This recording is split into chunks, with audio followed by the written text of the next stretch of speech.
This boy, my great-grandfather, Emanuel Sonnenschein, was only 12 years old when he left his village in the Austro-Hungarian Empire. He had to find work to support his mother and brother because his father, the village tavern keeper, died during an explosion in his distillery.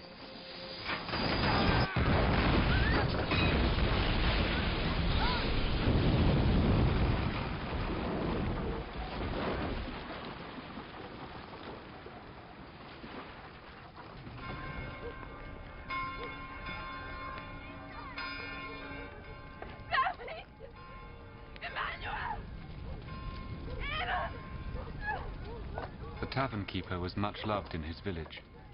His tonic, distilled from local herbs, helped many of his neighbors back to health.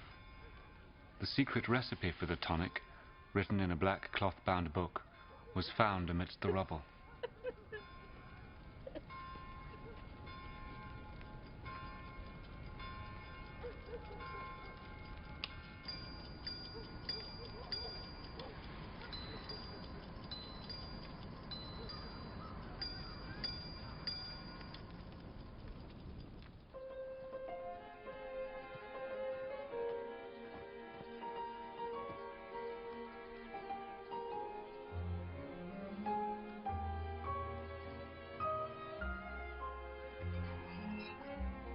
The black notebook, hidden in the lining of his coat, was my great-grandfather's inheritance. Emanuel found a job in a Budapest distillery where he worked endless hours. By the age of 25, he had built his own house and distillery. He brewed the herbal tonic following his father's recipe. He called it Taste of Sunshine, using our family name. Sonnenschein means sunshine. Emanuel soon married Rose Deutsch. They had 2 sons, my great-uncle Gustav and Ignaz, my grandfather. Taste of Sunshine was an instant success.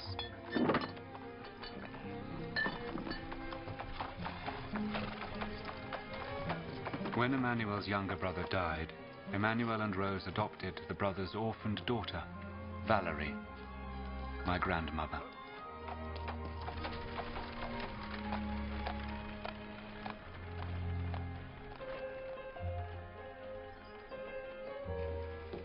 Good night, darling.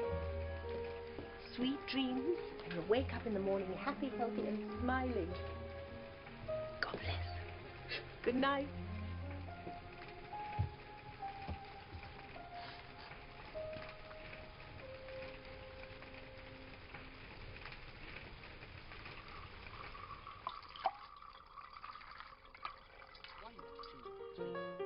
One, two, three. Gustav! 1, 2, 3.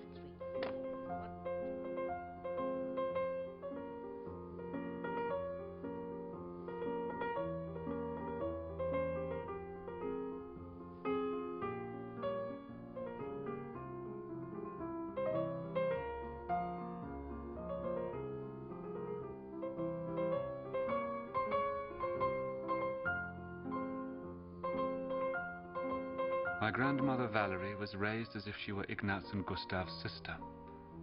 Valerie developed a passion for the world's newest miracle, photography. Ignaz decided to study law, Gustav medicine. None of Emanuel's children had any interest in taking up the family business. My great-grandfather didn't mind. He was proud of his children and their ambitions. Here, everybody!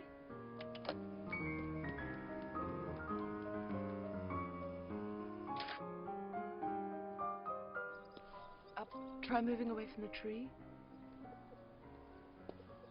Wait. Up. Go. Move back a little bit. Move back. A little bit further. Now, to your right.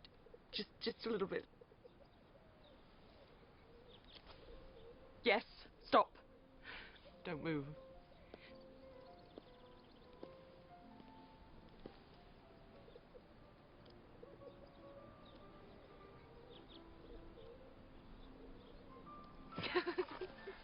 My little sister, I love you very much. I love you very much as well. I love you differently from the way I love Gustav and father and mother. I love you differently too. Your little sister misses you terribly when you're away at school. I'm glad you're home. I shall have to go back to Vienna soon. Take me with you. I will.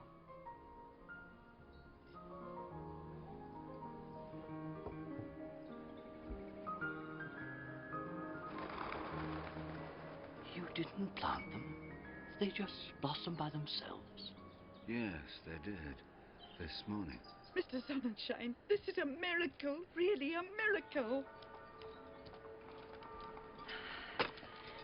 Could someone please move that chair?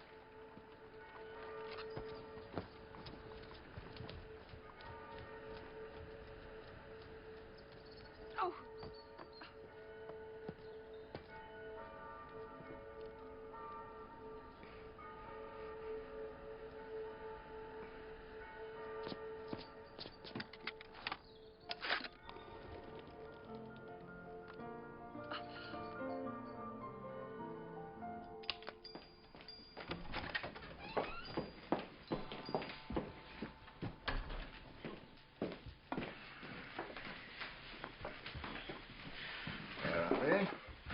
Oh, probably off somewhere kissing.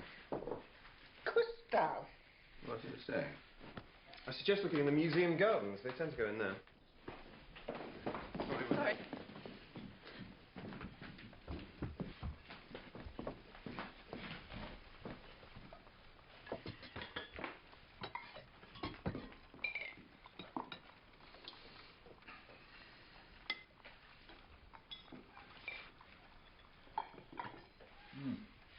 Oh, there's too much salt in this soup. Well, then the cook must be in love. You must have made the soup then. What do you mean by that, Gustav? You and Ignatz kissing in the museum garden yesterday. And Tuesday. Have you gone mad? Please don't cry, Rose, I beg you. Come to me. Now.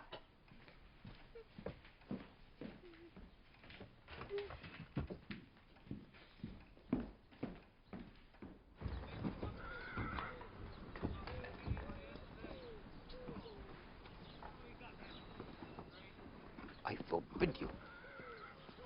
Almighty God has created nature and the laws of nature, and those laws forbid marriage between brother and sister. But we're not brother and sister, we are cousins.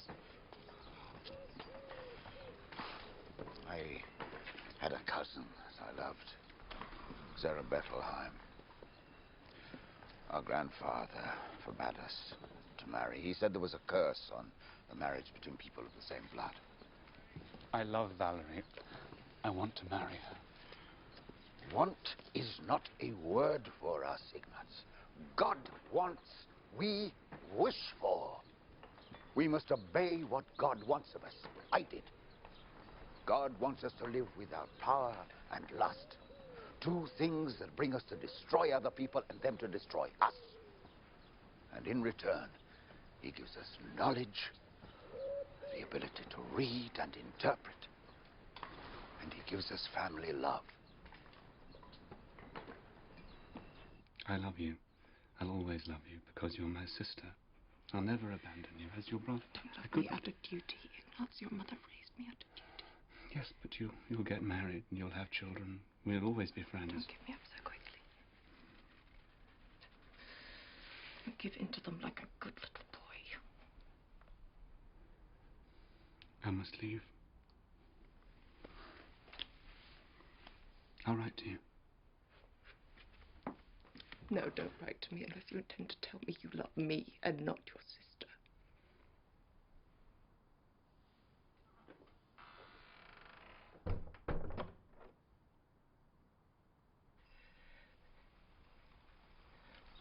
Darling, I'm in a dreadful state. I can't stop hearing what you said to me. When you went back to Vienna, I cried and vomited all afternoon. I can't help feeling that you've had enough of me, that you find me ugly and stupid. And I have to see you. I have to speak to you. I have to know if you've really stopped loving me, or if you're just obeying our parents.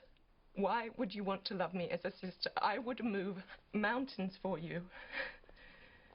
I'm in love with you.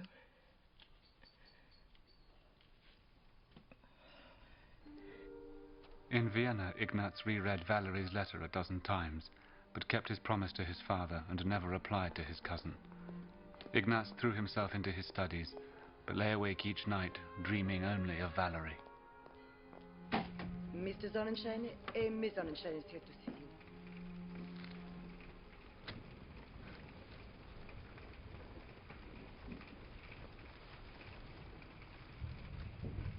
you. You may leave your umbrella here.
When I'm lying in your arms, I feel like I've come home.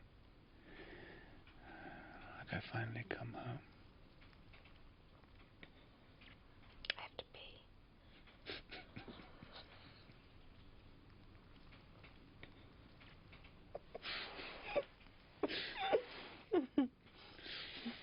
So do I.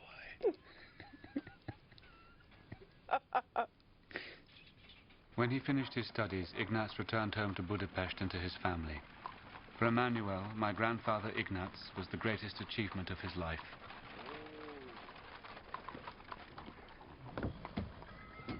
Ladies and gentlemen, I give you Dr. Ignaz Sonnenschein, Doctor of Law in the Austro-Hungarian Empire and Kingdom of Hungary, who has graciously come home to live with us. Now, hurry up, son. You must be okay.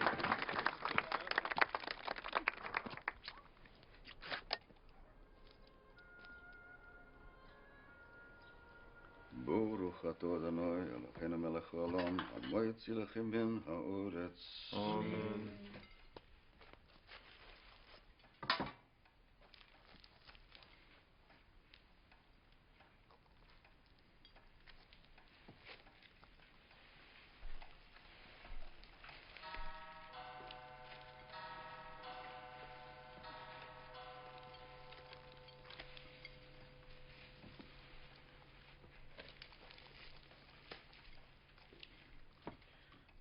We ask Almighty God to bestow his blessing on you, my son. You also remember with gratitude my dear father, Washolem, who perished in a tragic fire, but left us with knowledge that has enabled the Sonnenschein family to progress from village tavern keepers to city lawyers. We are grateful to Almighty God for having spared us my father's recipe book for his herbal tonic. And now, dear Mrs. Sonnenschein, you first. Last night, I dreamt we lost the recipe. What happened, Father? I stood on a boat, drifting. You were all with me. The boat began rocking from side to side, and I sat in the middle, just steadying the boat. An enormous wave washed over us, and the family's recipe book was lost. It was only a dream, Papa. Mm-hmm. Mm-hmm.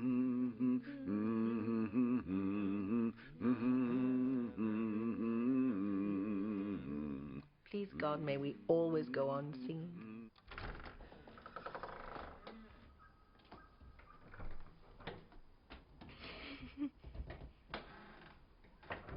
Ius prime nocte, I invoke the right for the first night.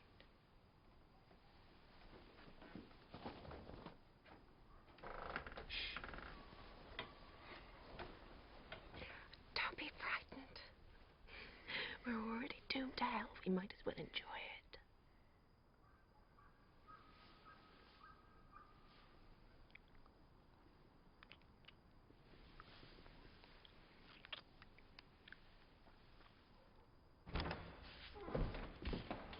Success came quickly to my grandfather. He became a judge, fulfilling a childhood dream.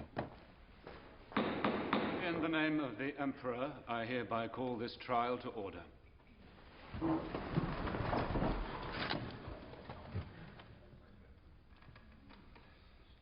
When you sit in judgment of people, never forget who you are, and to help you remember.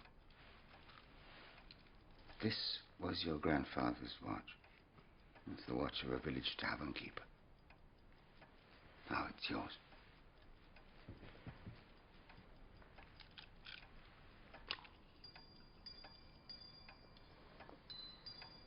And this is for your desk.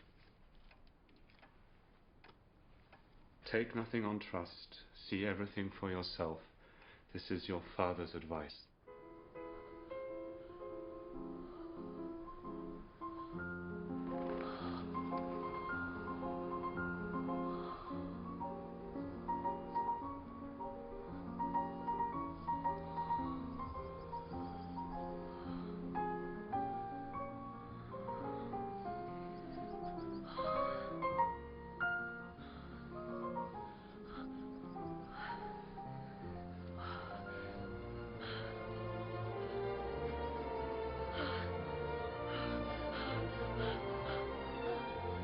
What? I was wondering how it would be making love with a district court judge. You're judging a judge. Your verdict, please. The judge is a hard man. His sentences are often stiff, but always passionate. The verdict is a life sentence.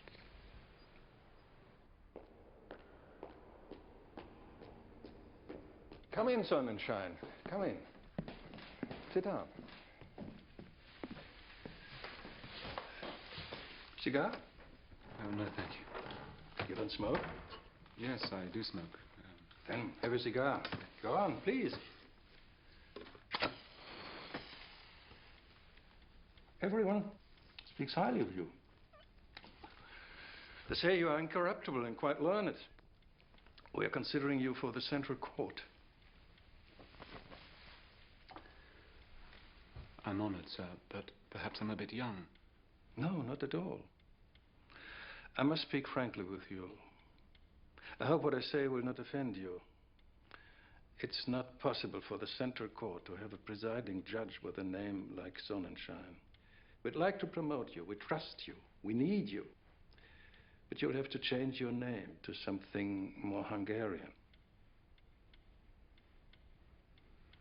I see. Naturally, this is just friendly advice, man to man. Nothing like an official request. Yes, of course, sir. At the end of the day, the decision has to be yours. Thank you, sir. I'm honored.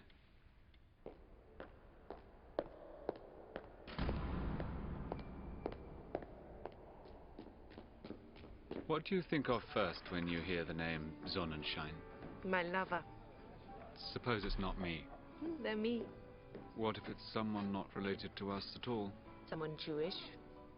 Not necessarily. Well, definitely not Hungarian. The Chief Justice told me that I'd have to change my name to something more Hungarian if I want to be a Central Court judge. What are you going to do? Don't cry, please, I beg you. Does this mean you intend to abandon the faith? No, Father, of course not. I would never. I swear to you. Neither would I. You want to change your name as well? Yes, Papa, I do. And you? A lot of other young doctors have done it. Not just Jews either, but Slovak Serbs. I see.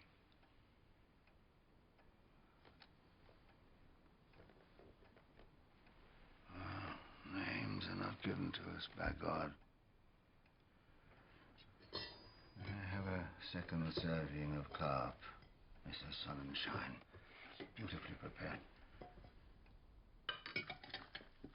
What about Shoyom? Sholti? Shomlo. I have it. Shorsh. It means the same thing in Latin and in Hungarian. Prophecy, fate, destiny, task. Dr. Gustav Schorsch. Couldn't we pick a more common name? Schwartz is perfect. The Minister of the Interior has approved your application. The name Dr. Ignaz Sonnenschein is changed to Dr. Ignaz Schorsch. Please sign the declaration.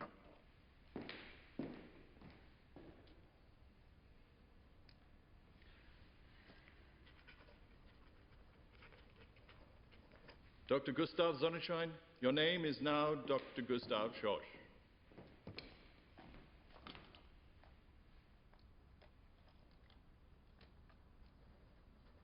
Valerie Schorsch.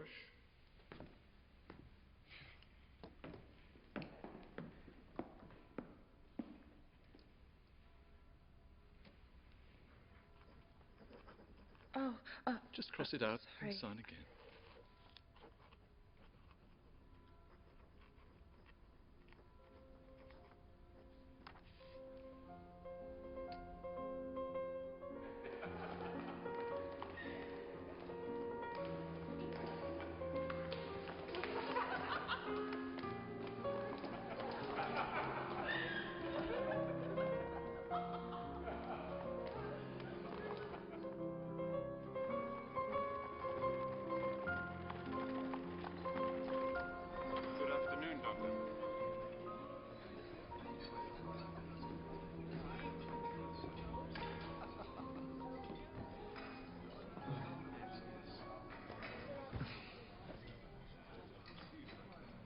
We're going to have a baby.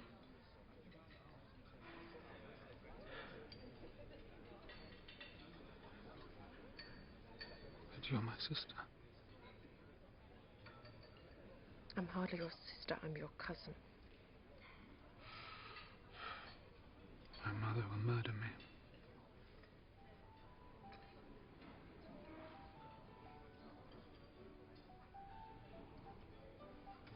Me too.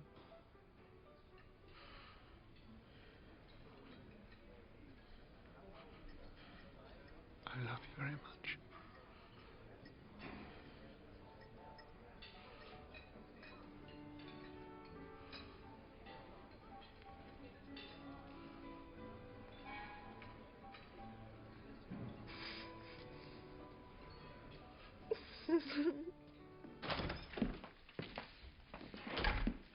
Sorry I'm late. You're always late. My dear mother and father, I have an announcement to make. I'm asking for Valerie's hand in marriage. According to the law, we're not doing anything illegal. We have been in love with each other as man and woman for years now, and our feelings haven't lessened in...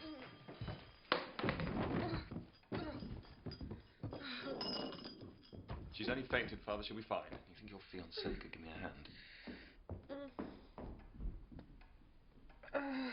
A glass of sunshine tonic, please. Here, drink this. I don't know what to do. I told you not to take her in, but you insisted. My brother's only child is an orphan. This is our responsibility. Now, your responsibility is to your real families. So now I'm insisting, get her out of the house. Be quiet. Why should I be quiet in my own house? Come to your senses and forbid them to do it. It's no use forbidding them. Our children aren't interested in warnings from my grandfather, nor even in God's curse. Oh, she'll be interested in my curse. I curse her. May her womb dry up. May she never have children. No! What do you want from me? I want the mother of my children to understand my children. Well, then she is not your child. Stop it! If you can't keep your mouth shut, I'll shut it by Maybe you. you can talk to your Sarah Bettelheim like that, but not to me. Not to me. I'm your wife.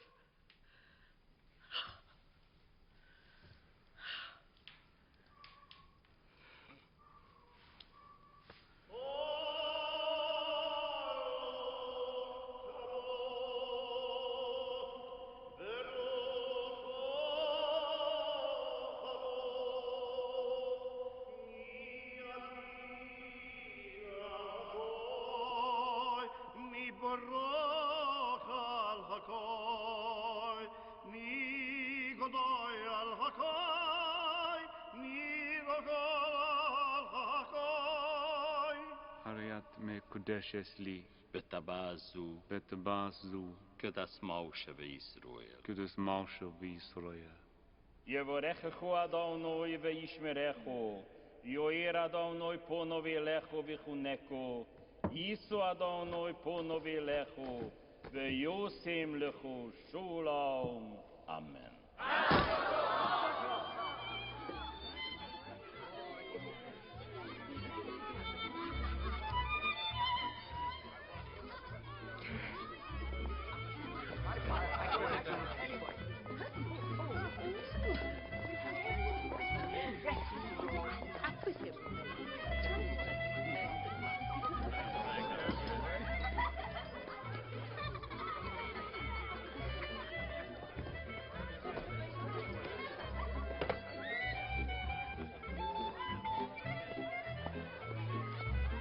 Winds of spring now swell the seas.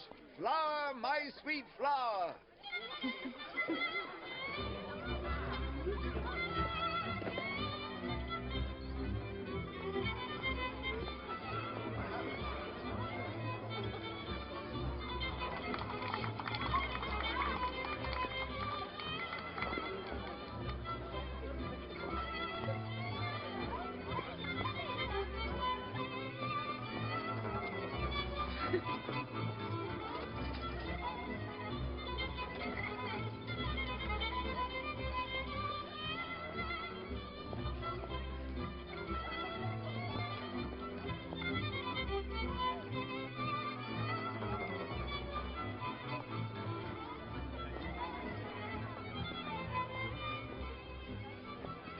I'll never forgive you, you know. What for? Marrying him instead of me.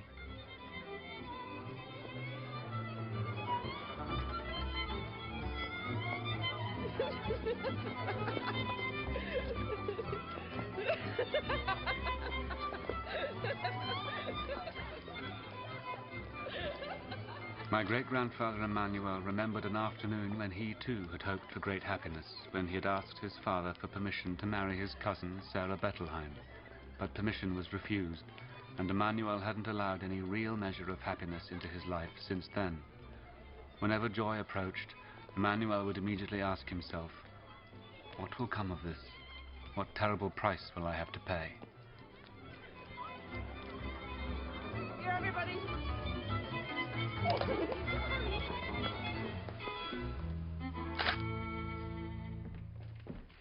Honourable Minister, may I introduce Dr. Ignaz Yes, your new favourite. Most promising young judge. My pleasure, Minister. I trust you've seen this morning's newspaper. 2 members of the Prime Minister's office have been accused of selling information to property speculators. I can assure you it's a filthy political move, fabricated entirely by the opposition. Well, from what I've read, there are 3 points in the case which I find intriguing. Do you think the gentlemen are guilty? I beg your pardon, but if surprise evidence was to turn up in the courtroom, then nothing can be done except... Except? Well, severe sentences for all of them. What would you advise? Well, the case could be sent back to the prosecution for further investigation to ensure that no detail is overlooked. This could be quite a time-consuming process. You're a bright young man, Schorsch. I envy you. But one other small matter. 5 judges are about to retire. We'll need replacements quickly. I would like your recommendations. Young men who think like you. You think you're clever, don't you? Yes, I think so. You are acting like a coward. You are helping them to cover up the case. I think the opposition is trying to bring down someone high up. Oh, well, as far as I'm concerned, they can bring down the entire government. I mean, why can't you see that corruption's at the very core of the monarchy? No, at the core, there is a liberal, fair-minded ruler who's able to keep the peace among many different kinds of people. The emperor has a lifetime of wisdom behind him. And a lifetime of oppression as well. Well, maybe sometimes that's part of his wisdom. I'll tell that to his victims. My God, Ignaz, you are selling your soul. Who are you trying to please? To please? Let's start with you and your simple Hungarian heart. Then I have to please our family and the memory of our rabbi grandfather and his blessed Torah. There's the emperor, liberal spirit, Roman law. I have to please the government and its opposition. What about my own sense of justice? I have to please our brother, who wants to turn the world upside down, and our father, who wants to keep the world exactly as it is. These are the people I'm trying to please.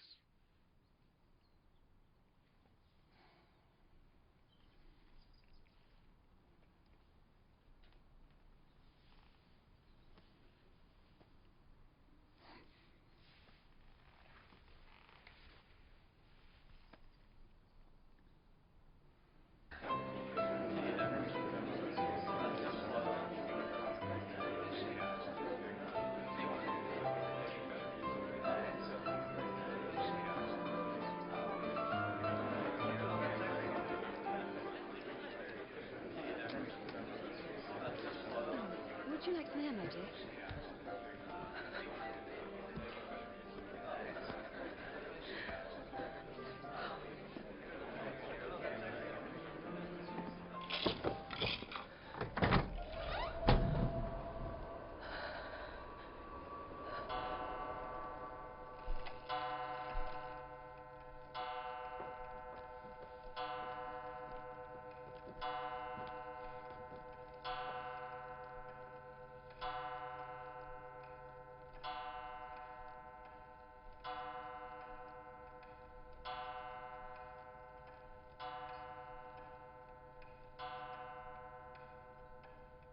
19th century is over. Long live the 20th century!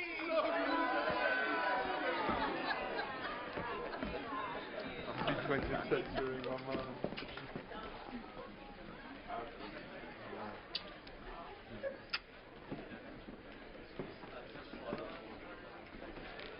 This is your father talking. Can you hear me? Long live the 20th century. Amen. I predict this will be a century of love, justice, and tolerance. Yeah, well, as long as we have our health, we'll rest out some. Happy 20th century. I wish you happiness always. And may the child be strong and healthy. Thank you, Mum.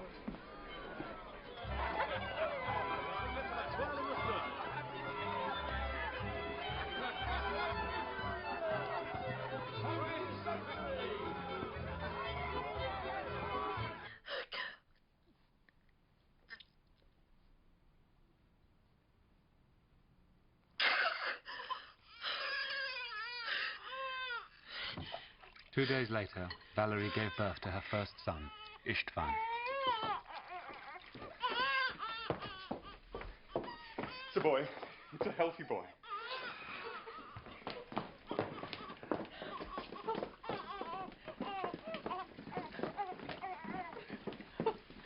It's all right, Rose. Everything's all right. Curse Emmanuel. The baby's perfect. Oh.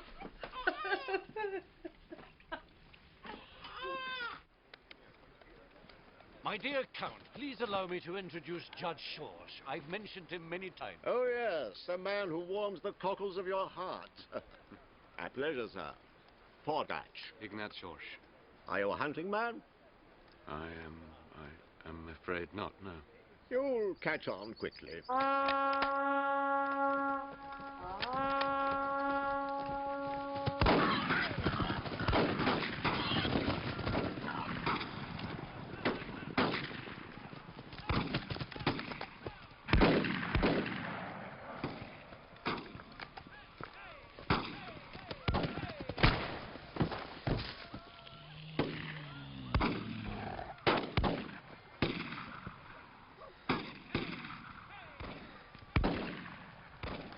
Come in. Delighted to see you.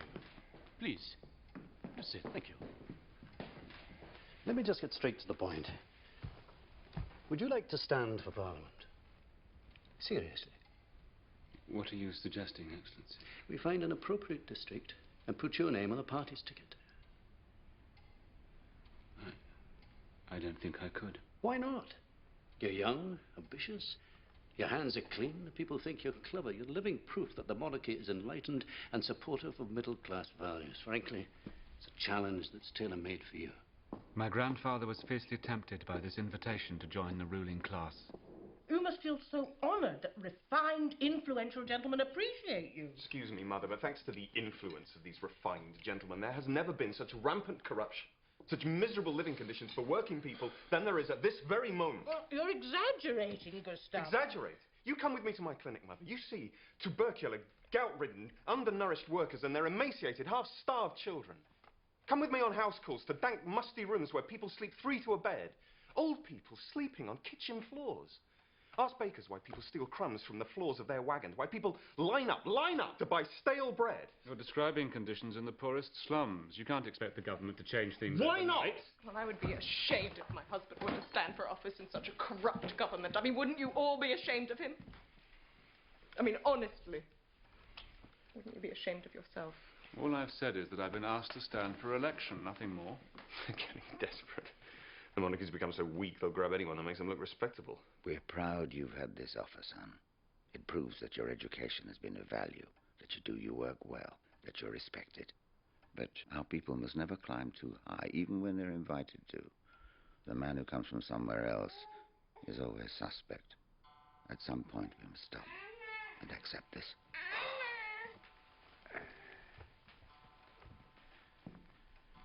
If ever we expect to find happiness in this life, we need to know who we are. Or change it. My uncle Istvan was barely a toddler when his brother Adam, my father, was born.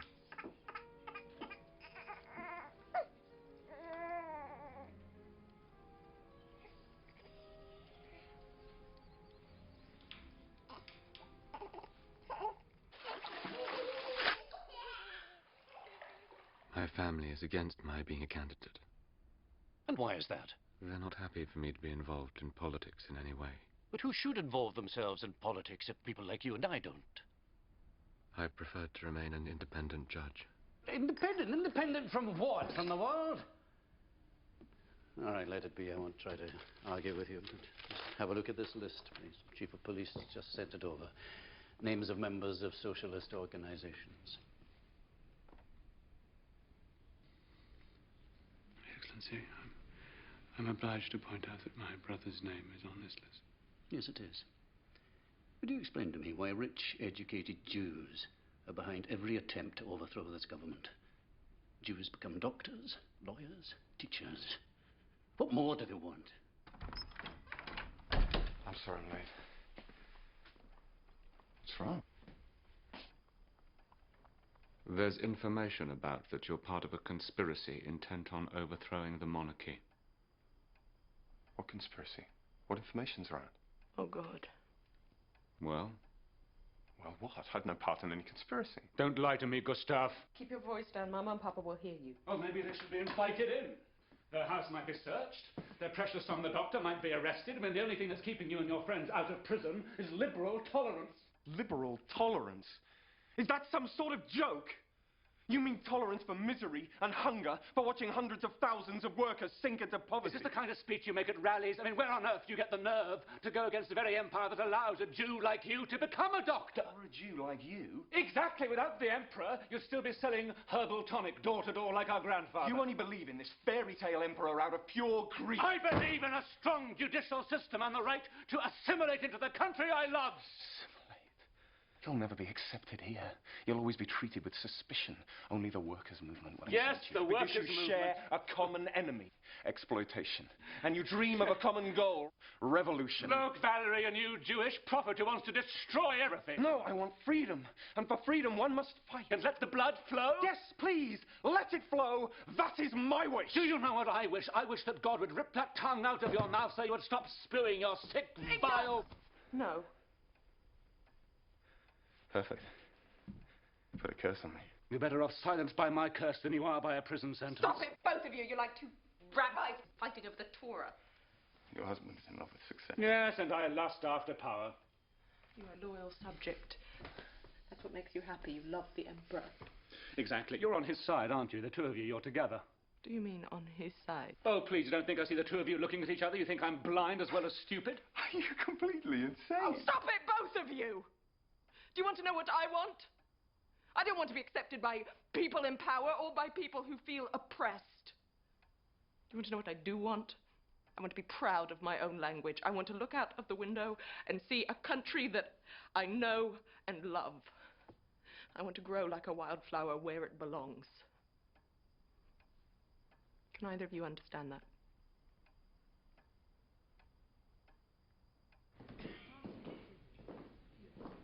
Gustav fell gravely ill and lay close to death for several days. Ignaz was shaken, believing his curse had caused his brother's illness.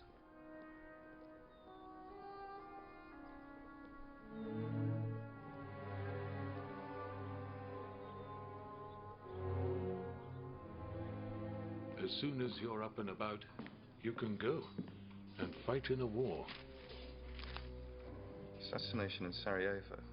Archduke Ferdinand, heir to the throne, is killed. What's happening? Emperor Franz Joseph has declared war.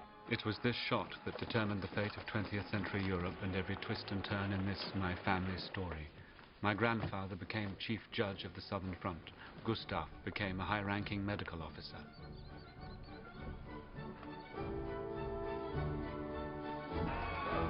The Empire seemed eager to wage war against Serbia, to punish the Serbs for what they had done in Sarajevo.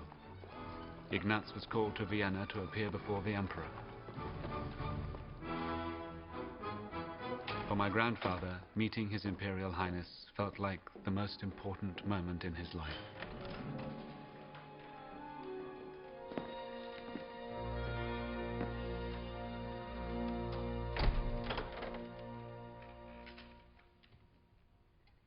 Come forward, Major, please.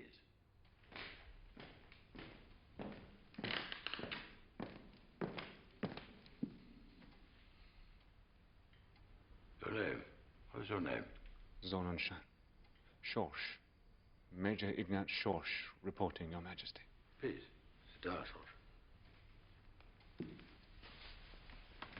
I have been told a great deal about you.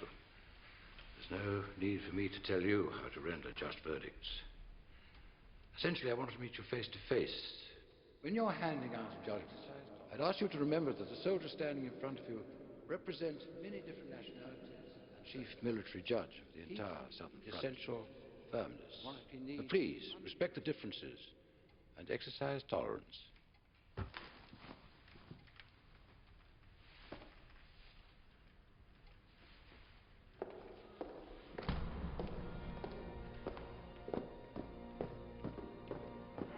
The Emperor promised the war would be over by the time autumn leaves fell.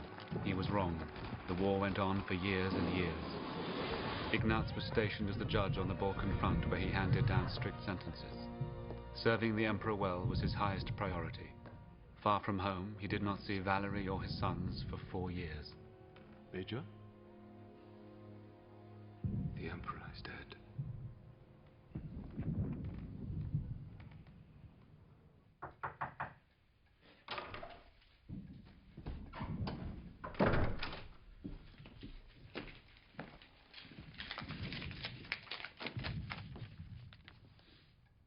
That very night, Ignaz received a telegram from Valerie. Emanuel Sonnenschein was also dead.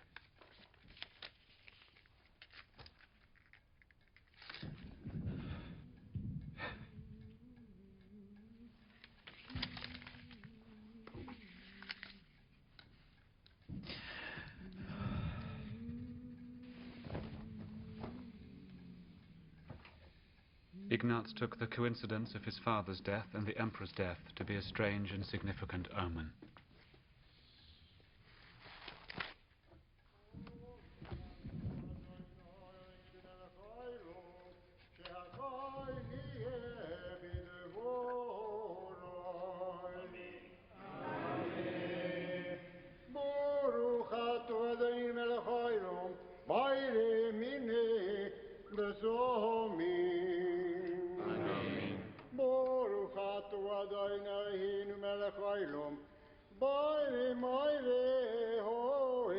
Major, sorry to bother you.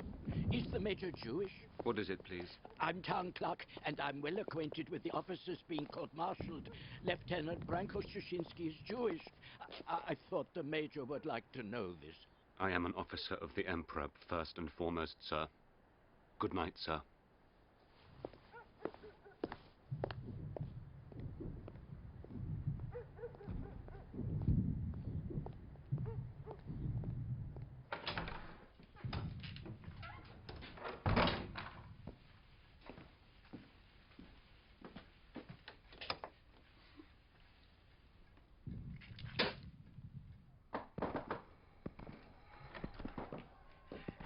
Major, sir. Major.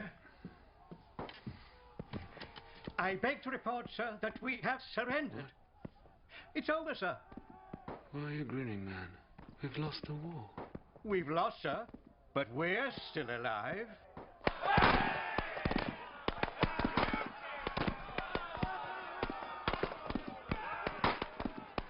Everyone was overjoyed that the war was over, and yet Ignaz felt that a great time had passed because the liberal empire that had given him so much had collapsed.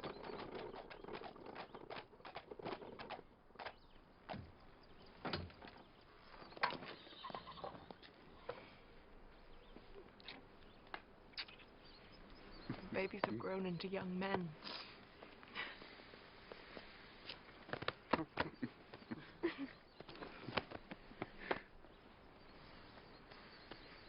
Very fat, Adam. These are very good. Very good.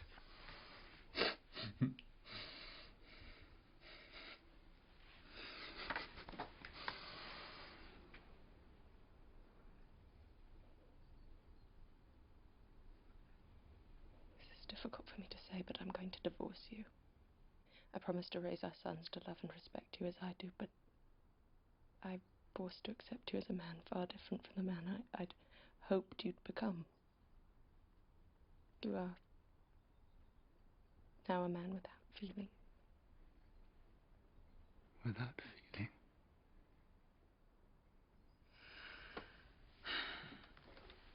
I cannot allow myself to show my feelings. This is my job. I have to control myself. Gustav is so completely different. Gustav is your lover, isn't he? Admit it. You mad? How long have you been lying to me? I've never lied to you.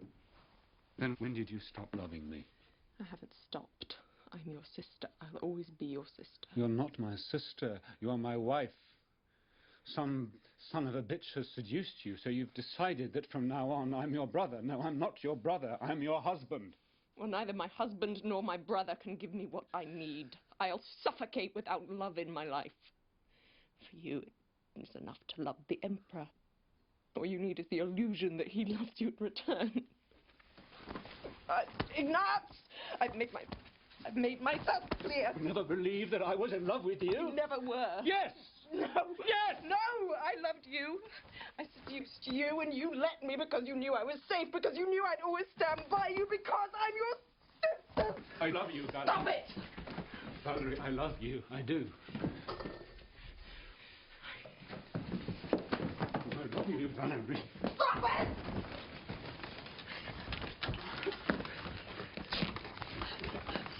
I love you.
I love you.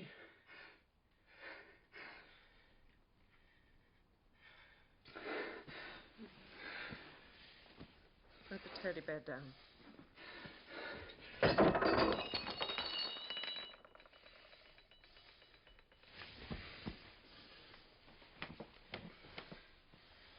I'll do it.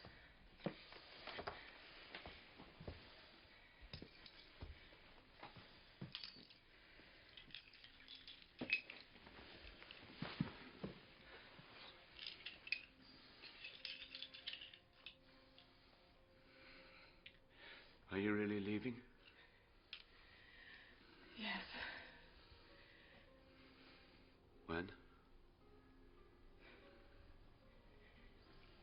think it's best if I go today before we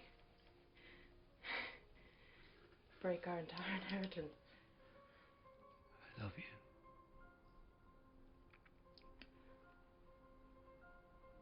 And I love you.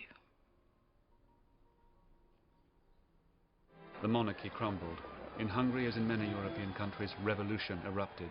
In 1919, the communists took power. It occurred to Ignaz that the empire and his marriage to Valerie fell apart in much the same way. Ungrateful bastards. Everything you have you owe to the empire. Gustav, now known as Comrade Schorsch, became a high-ranking official in Hungary's new government. What do you imagine's going on up there? We have the power, but we need new laws. You can help create them. You can play an important role in shaping this country's future. Why is this still here? Leave it. I took an oath to practice tolerance, but I won't tolerate retribution. Well, I'm sorry, but people must have their revenge. Our people must be shown they can conquer anything if they have the will. I can't conquer. I can only convince. Fine, then let me try and convince you. You sentence people in the name of the monarchy, so you're guilty. First it was my name on the list, now it's yours. If you don't support us, you'll have to account for yourself. Convinced? I'd like you to leave my room now, please. You and your slut sister can rot in hell.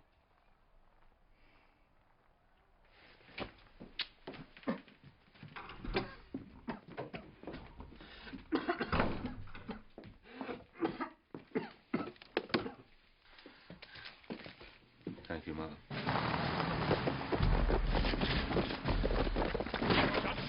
Up the stairs there.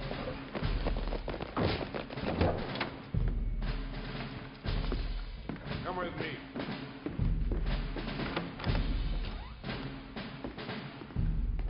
I arrest you in the name of the dictatorship of the proletariat. This house will be searched. Your braces and your shoelaces, please. You are under house arrest until further notice. Valerie heard the news and returned home immediately.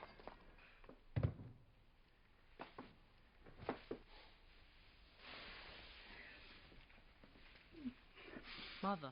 Adam is found. What do you want here? Good morning, Mama.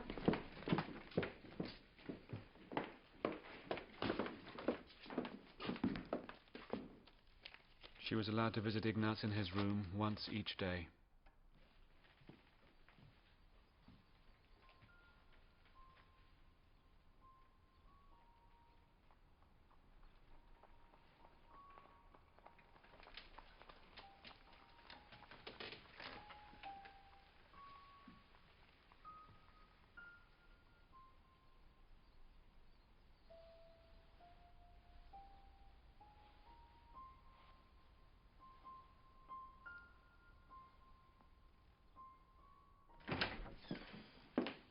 Dr. Gustav Schorsch, Government Commissar, has organised health services for the children of the proletariat.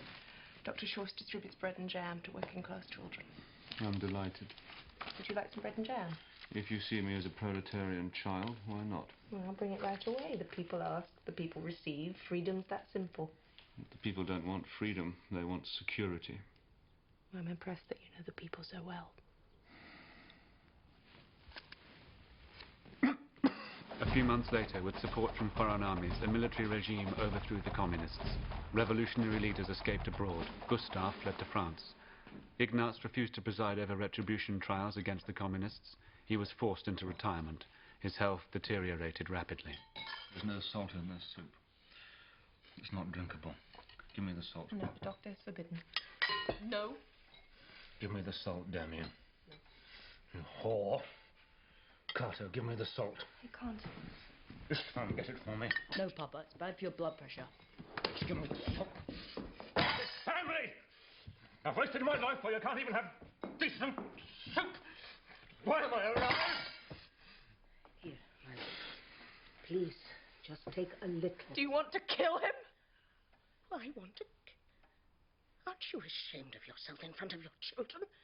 It's you who wants to kill him so you can get back to your lover. Mama! Stop calling me Mama! I've had enough of you ruining my family. You seduced my son and got tired Mama, of tired of him. stop, please! No, you listen to me! It's your duty to listen when I speak. I'm going to throw you out of this house. But first, I insist you return the recipe book you took from my husband. Give it to my son this instant because it's What his. are you talking about? You know exactly what I'm talking about. My son's inheritance. Well, I won't allow it. Fine! There's no more factory, but I'll find the recipe book for you, Mama, if I have to tear the house apart. Help me! Come on! We're looking for a black cloth-bound notebook. Isn't that right, Mama? You know better than anyone. Don't.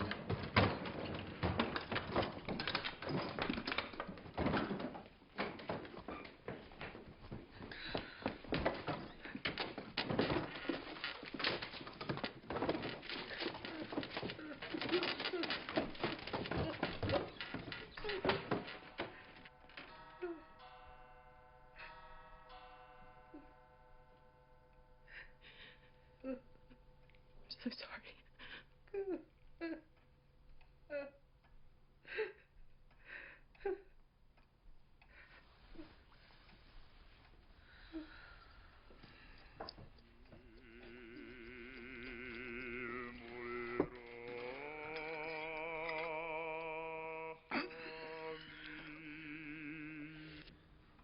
My grandfather Ignat Schorsch died within the year.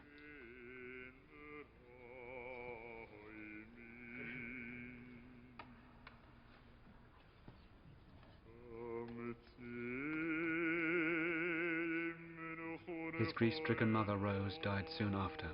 Valerie was now the head of the family. George! Come with us!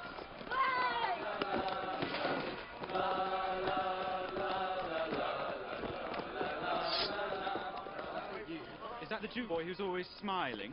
Yes, it's him. On your knees. On your knees, Jew. Wipe that smile off your face. I thought the synagogue stink left town with the communists. I still smell it. Me too. This Jew stinks. What sort of smell is that? It's cow shit. It's Jew stink. Apologize for polluting our air, Rabbi. Apologize. I apologize. See this saber? If I ever see you again, I'll circumcise your big head. You'll have that miserable bastard on his knees begging for mercy. I promise you. You just have to learn how to fence. When I let go, grab this in the air. Now, pay attention. Again.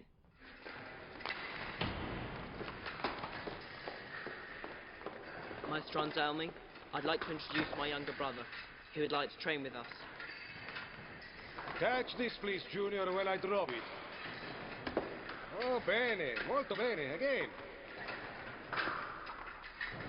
Oh, Big Brother has prepared you well.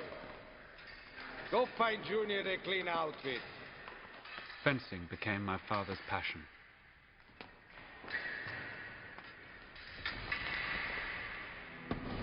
Years passed, and my father Adam became one of the country's most brilliant swordsmen. My grandmother Valerie became a successful photographer.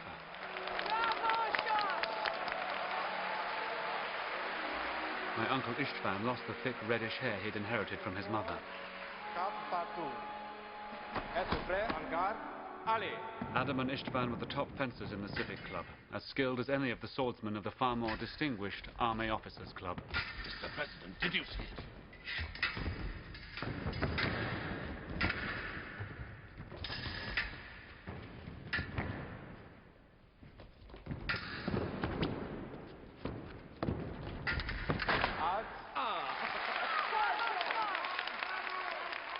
Attaque par de droite, par riposte, à droite touché.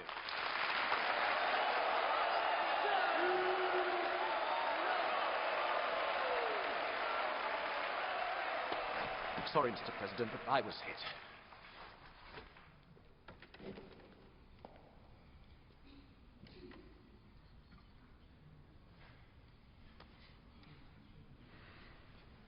Les actions sont simultanées, pas de touche. En garde.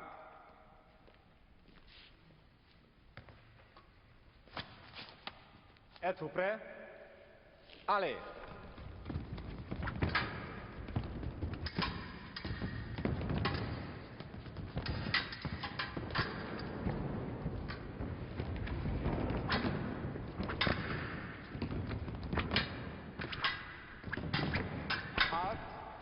sur la préparation de gauche, à droite touché.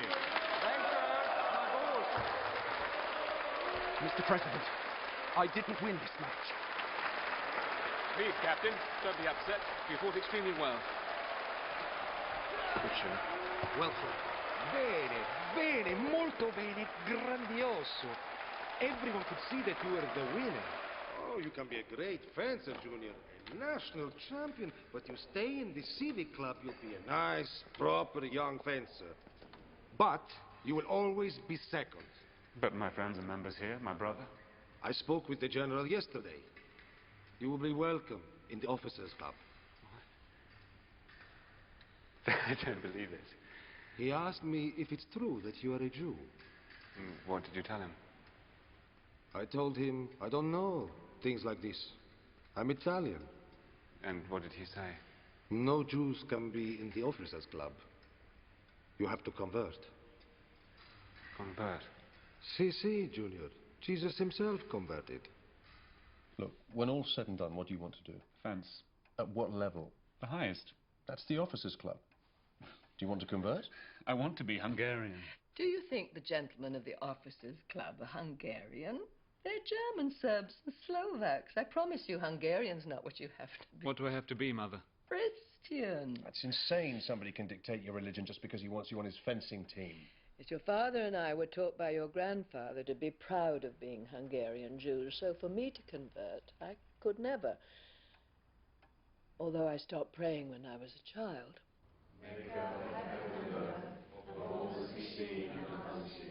I believe in one Lord Jesus Christ, the only Son of God. I believe in one Lord Jesus Christ, the only Son of God. Eternally begotten of the Father. Eternally begotten of the Father. God from God, light from light, true God from true God. Begotten, not made. Excuse me, may I introduce myself? Adam Schorsch. This is my brother Istvan. Hannah Whippler. May we escort you home? That's very kind of you, but my fiancé's waiting for me.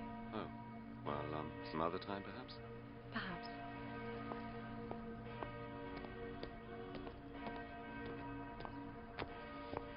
Who is she? She's a conversion candidate, one of our group. Your brother's interested. Yeah, so it seems. She won't have an easy task landing the champion. I agree. No, the heart to win, Junior. Adam, ego te baptizo in nomine Patris et Filii et Spiritus Sancti. Amen. Corpus Domini nostri Iesu Christi, custodiat animam tuam in vitam aeternam. Amen. Corpus Domini nostri Iesu Christi, custodiat animam tuam in vitam aeternam. Amen. Our Father, which art in heaven, hallowed be thy name. Thy kingdom come.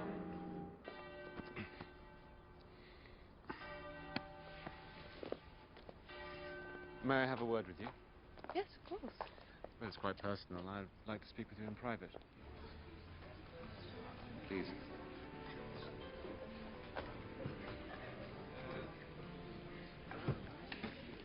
So, how does it feel to be Catholic? Oh, I'm enjoying it. My fiancé wants me to convert. He's from an old family, and it's important to them to have a Catholic daughter. You? I love you. Thank you. But I've told you I have a fiancé. But that changes nothing. I am in love with you, and I know that you find me appealing. I see it in your eyes. What exactly do you see in my eyes? Your love for me. You can't deny it. I'm afraid you've misunderstood my eyes. I haven't misunderstood any part of you. I've never loved anyone as much as I love you. And that's why I would like you to be my wife. Sooner or later, I think you'll say yes. You do? You think so? I know so. You see, when I want to win, I win. Win what? Who are you planning to defeat? Your fiancé. You're mad. I love him. I became a Catholic for him. Well, then consider that you've done it for me. I really must be going. May I take your order, Mr. Schwartz? No, I won't be staying. Well, please stay for coffee. Talk with me. No, thank you. Please. 2 coffees with whipped cream. You are really much too aggressive. No, I'm really much too in love. If you'd ever really been in love, you'd understand. I'm here to see Baron Felix Margitoi.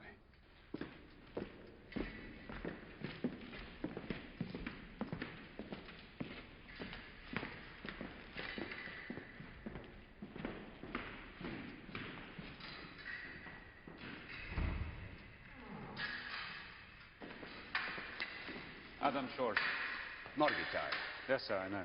Gentlemen, I'd like you to meet Mr. Schorsch. He'll be training with us. Adam Schorsch. Do we assume that Captain Rocha doesn't wish to meet Mr. Schorsch? Not at the moment, thank you. Gentlemen, I'll be back. Keep working.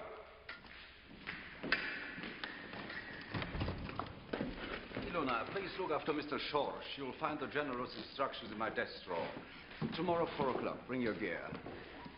Don't worry about a thing, just fight well.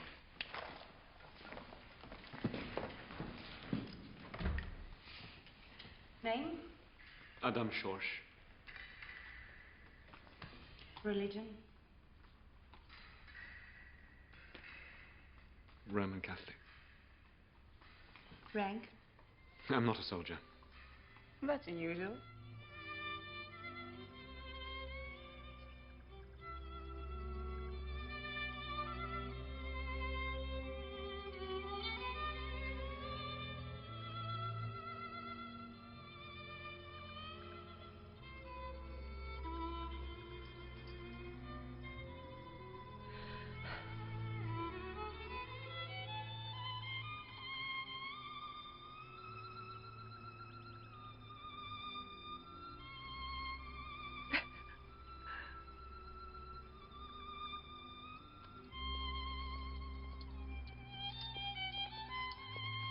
Sir, it's well past midnight. That noise is not allowed.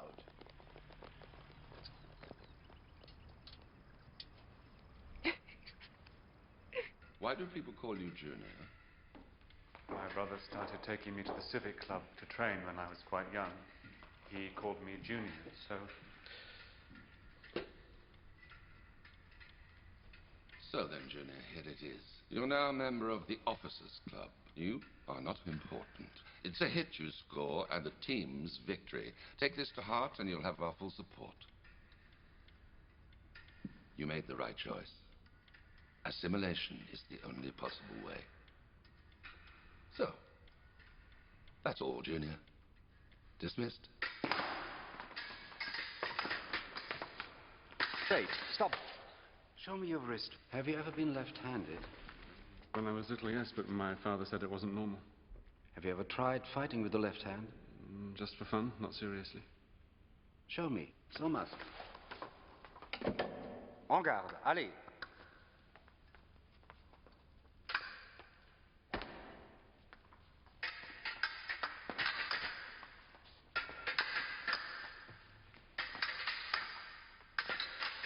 Stop. So there's our answer. Brilliant. We build up your left foot and your left shoulder. You're going to confuse everybody. Being unpredictable, that's what fencing's all about.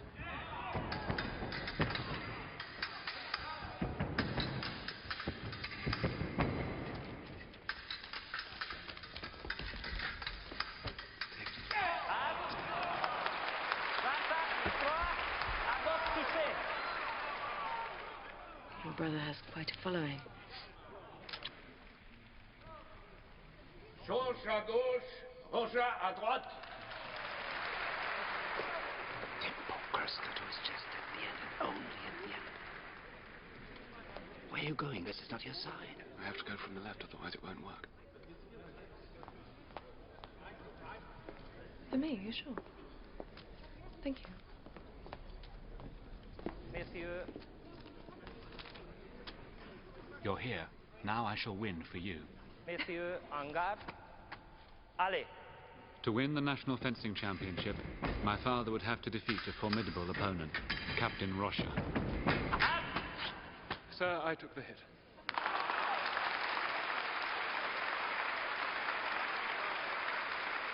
En garde.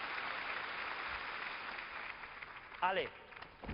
Does he want to win the championship or a trophy for good manners? He needs to prove something.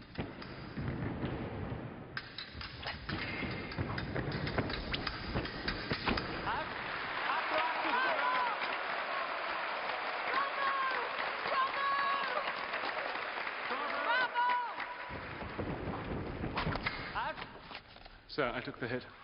Stop that nonsense! Damn it, man, fight! En garde. Allez.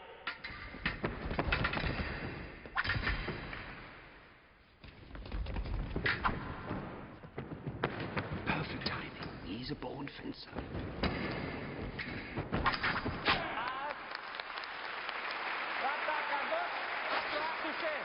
Franco! George! First rate, Baron. Congratulations.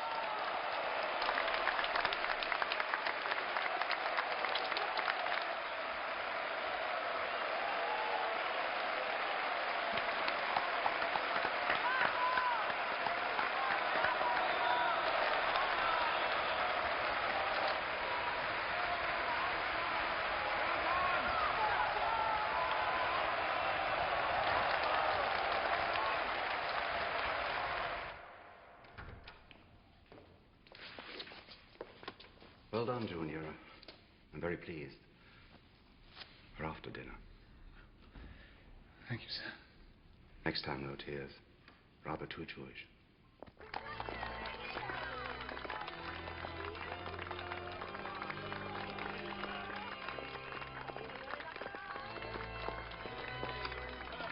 Would you hug each other, please?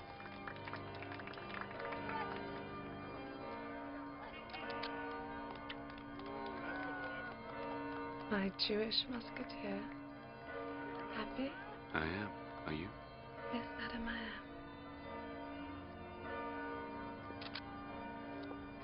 Congratulations. Thank you. Congratulations. Congratulations. The following year, Istvan and Greta were married as well. And for the second year in a row, my father won the National Fencing Championship. Hannah and Greta gave birth to sons within 2 weeks of each other. Hannah named her son Ivan. Me.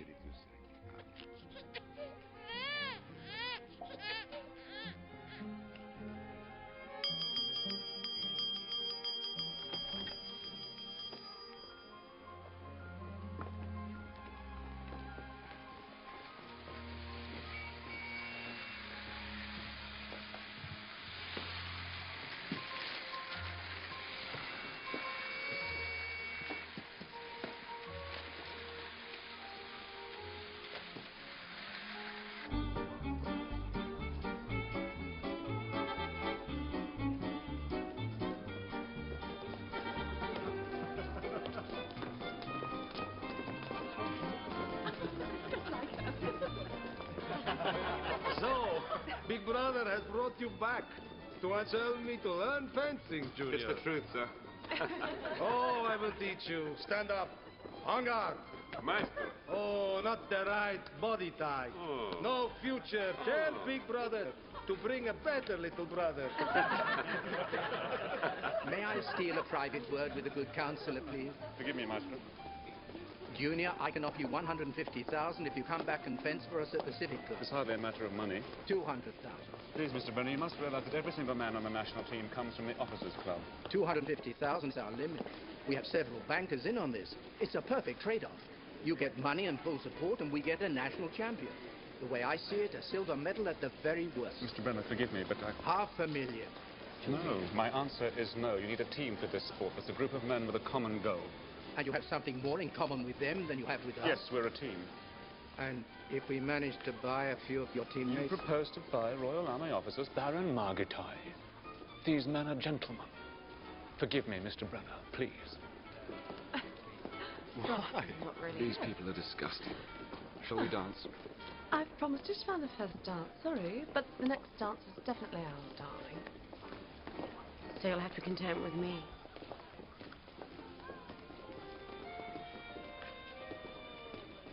They think they can buy anybody. Who?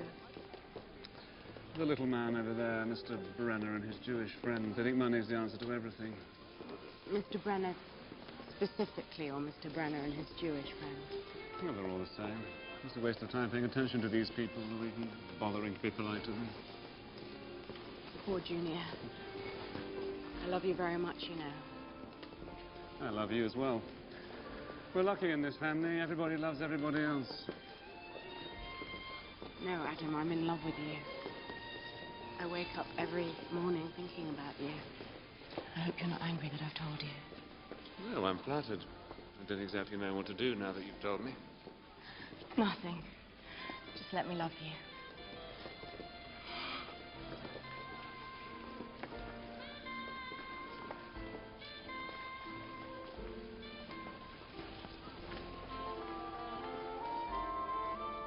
In your opinion, who is the best coach in this country? The best man to prepare the team for the Olympic Games? Baron Margatai. Exactly what I want to hear. Next question. Who on the team can win for us? That's a difficult question, sir. But you have an answer. I'm not sure I do.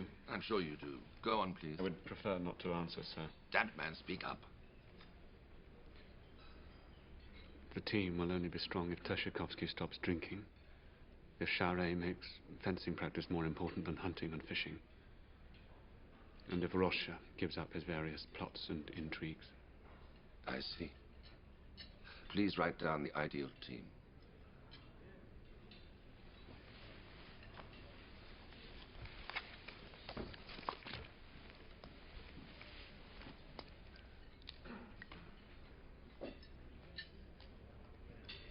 The members of the Olympic team are Captain Lugosi, Captain Charest, Captain Rocha, Captain Teshikovsky, Mr. Scholz.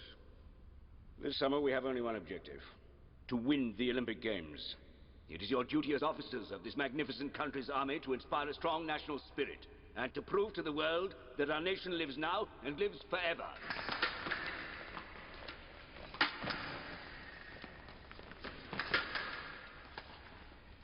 Thank you.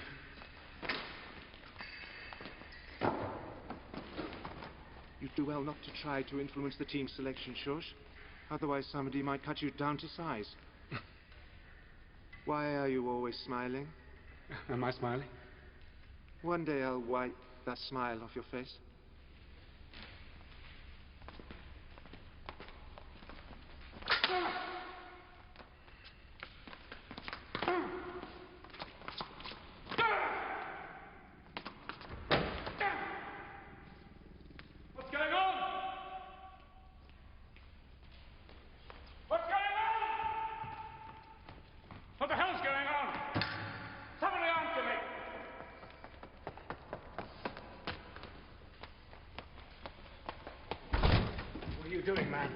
Team practice is still going on.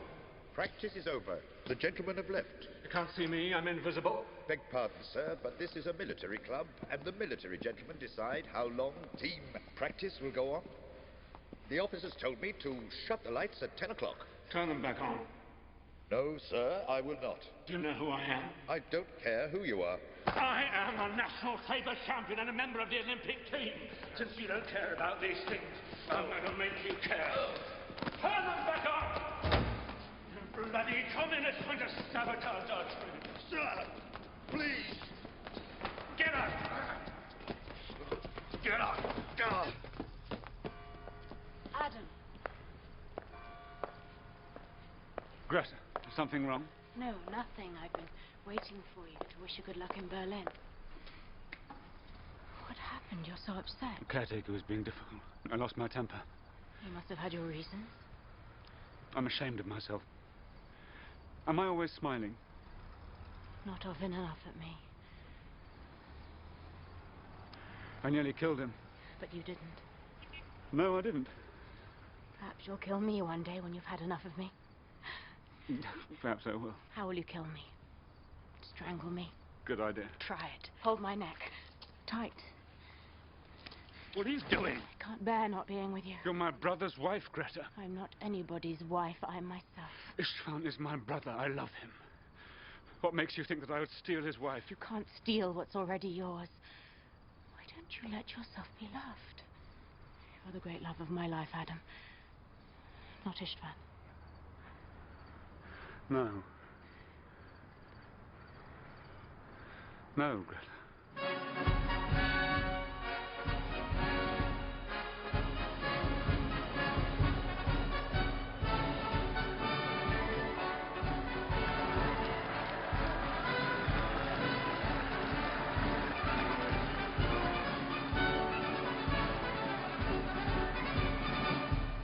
Ich verkünde die Spiele von Berlin zur Feier der 11. Olympiade neuer Zeitrechnung als eröffnet.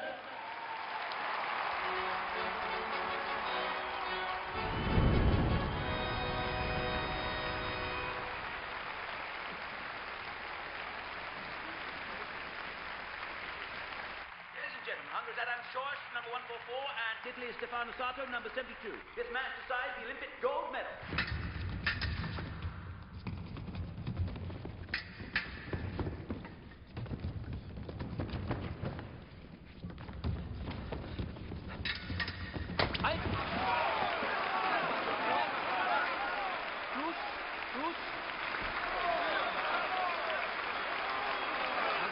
Restez en garde.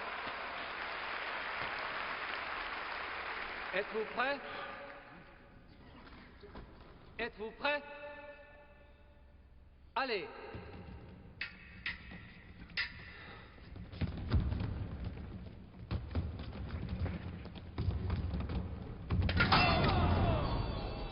Adam Schorsch's sabre is broken, ladies and gentlemen. Just when Schorsch looked about to improve his chance of leveling the score.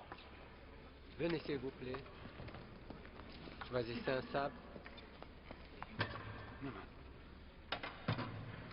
Our Father, who art in heaven, hallowed be thy name, thy kingdom come, thy will be done, on earth as it is in heaven. Give us this day our daily bread.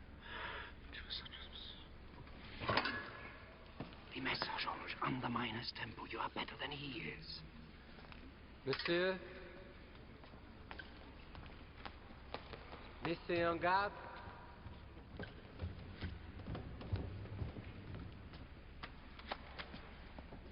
Êtes-vous prêts? Allez. Les Massa.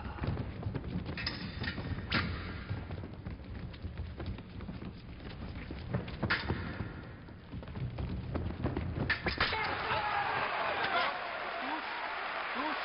À droite, touché. Touché. Adam Schorsch made a fantastic hit. Maybe our luck will change now. There's only one more hit required to even the score. Halte. Attaque passe à gauche. Remis. À droite, touché.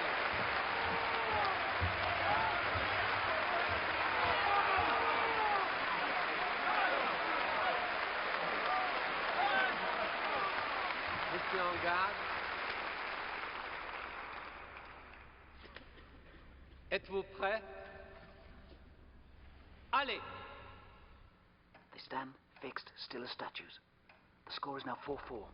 It needs only one more hit to decide the match and which country will take home the Olympic gold medal.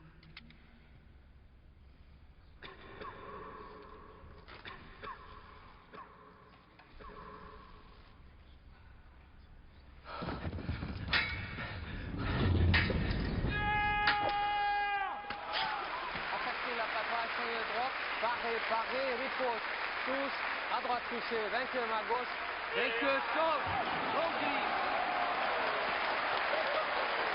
Vainqueur sauve.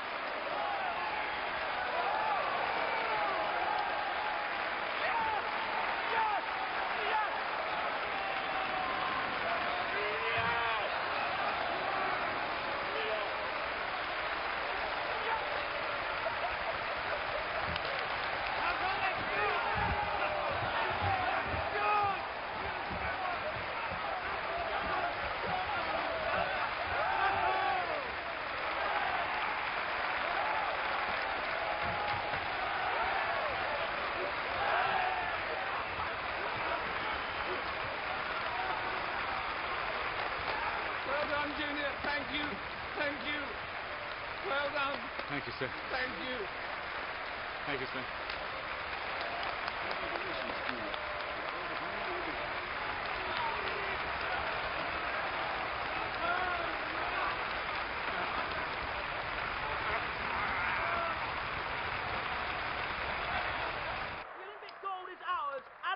The national treasure, our wonderful national treasure. Your father would have been so proud. Has been born. Adam Shores, we owe you our everlasting gratitude.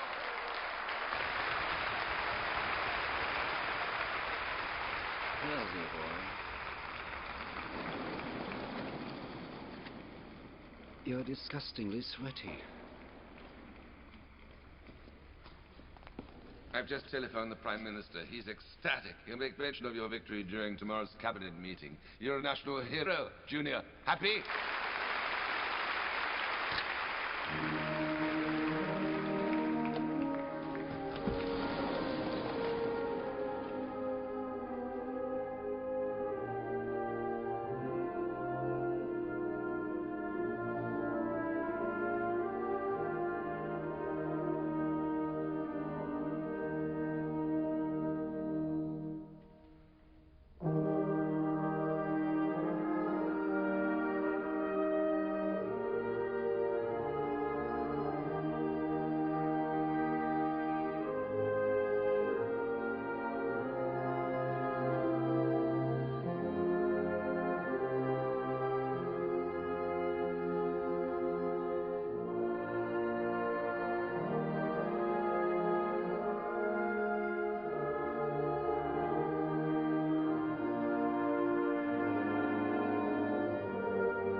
Mr. Schosch?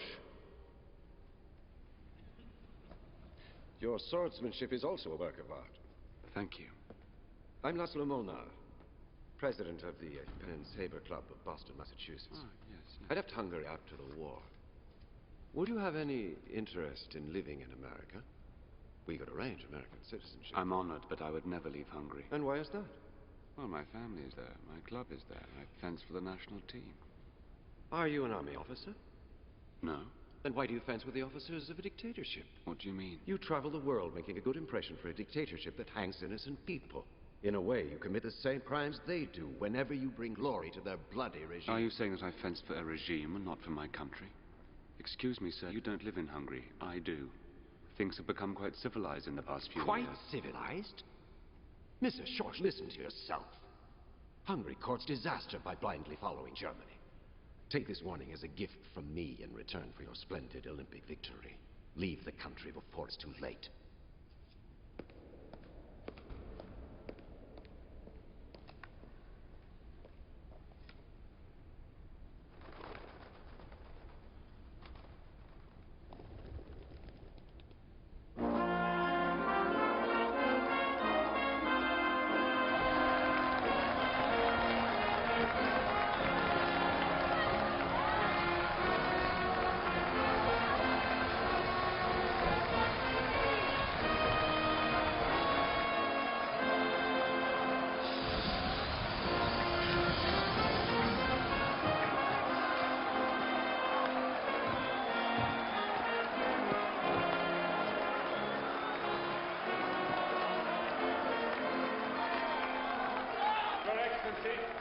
Ladies and gentlemen, and citizens of our beloved country, this victory reflects pride in a country we dearly love. Every member of this team was guided by a deep patriotic feeling. We fought for the glory of our magnificent motherland, to show the world that our nation lives and will live forever.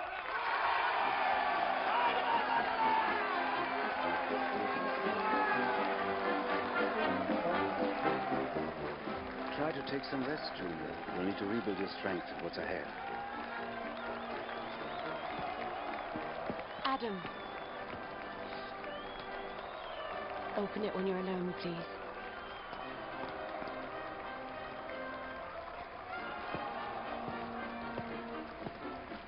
Oh, congratulations, my darling hero husband. Are you happy? Happy? Am I happy? Are you happy? I am very, very happy. Ivan, my hero.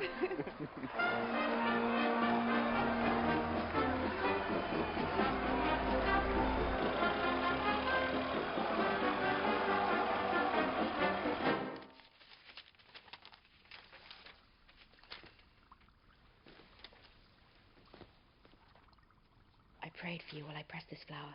It worked. You won. See? You do need me. If I'm in your life, you'll always win. When I listened to Adam's speeches about a patriotic spirit guiding his saber, Are you being sarcastic? No. It's just that sometimes what you say is a bit much. Is it a crime to love your country?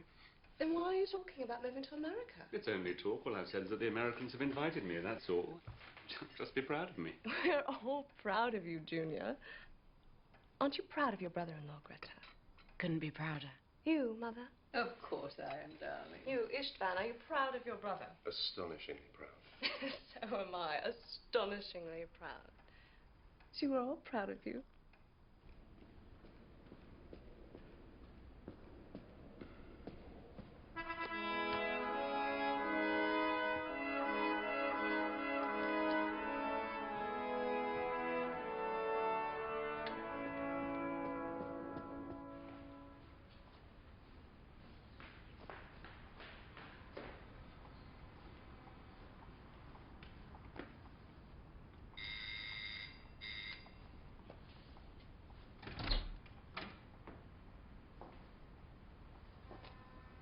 Coming in.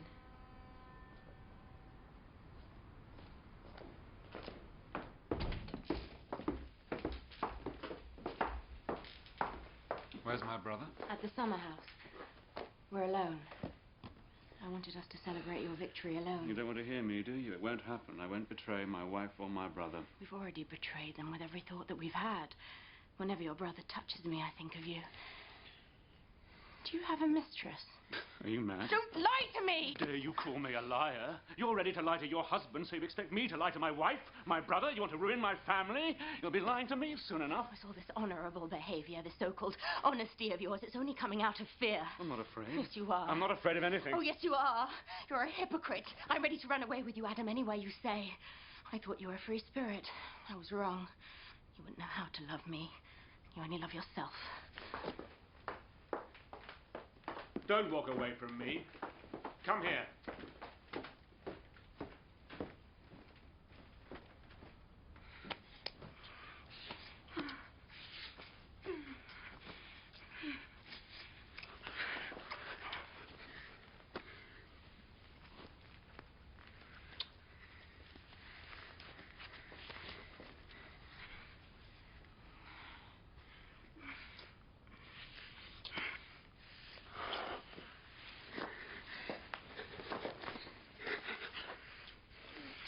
Why do you love me, Greta?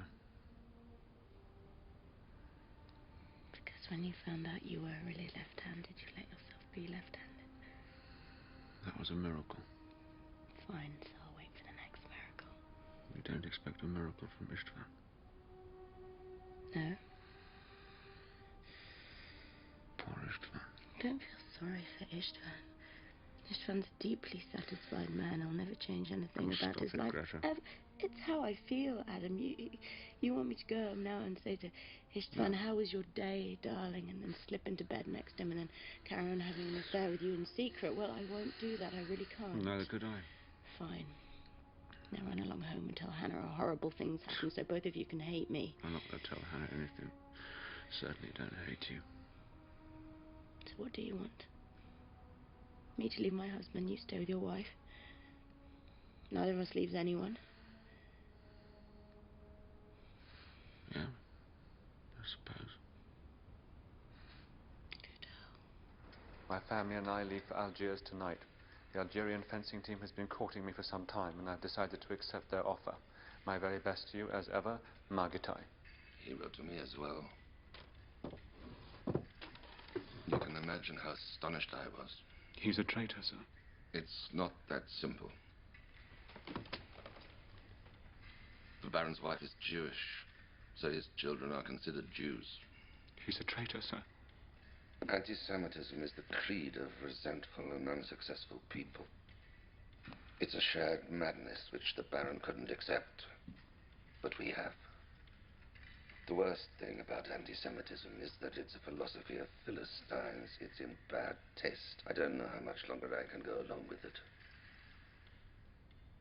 Clause 4 of the law passed in Parliament this afternoon limits Jewish involvement in public and economic circles.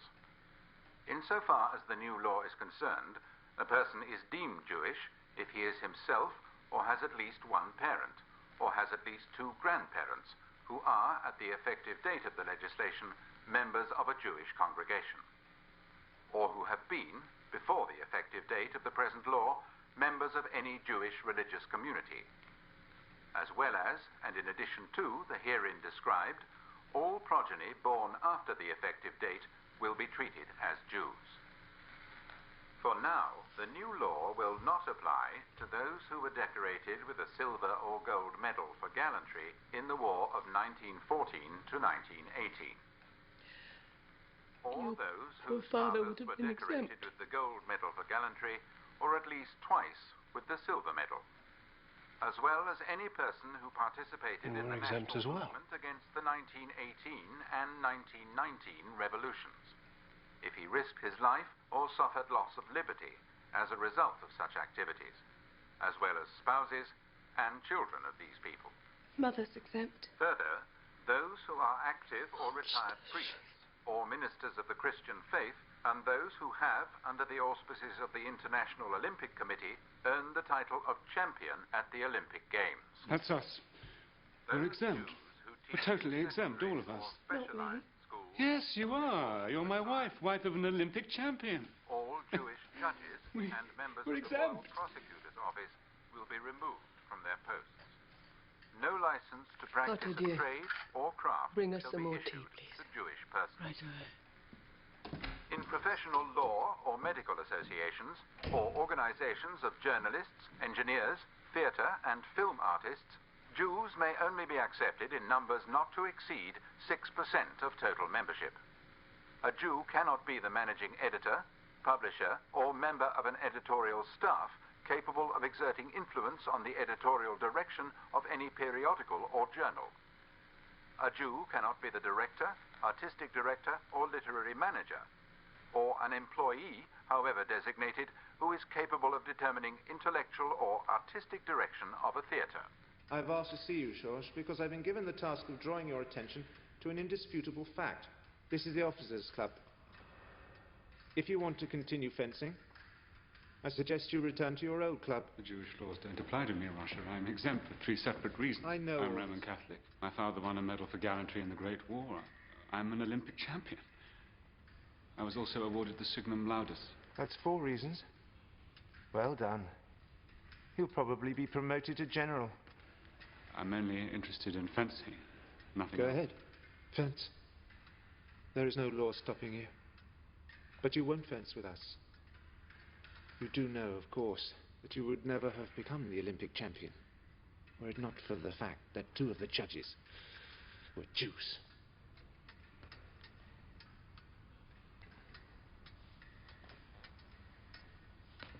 These people are either criminal or insane or both.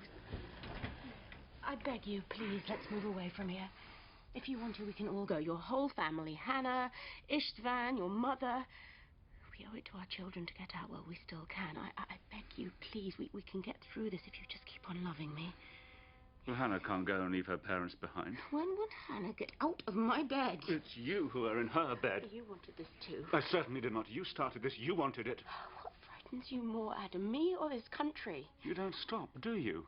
If I'm going to choose, I'm going to stay with Hannah, who's only exempt because she's my wife. You're going to have to give this up, Greta. I won't give you up because I can't give you up because that's what love does to people. Evidently not to you. I don't care about your family. You want me to kill my family? Yes, kill them. I wish Istvan were dead. You're monstrous. I can't see any other way out. Fine. I never want to see you again.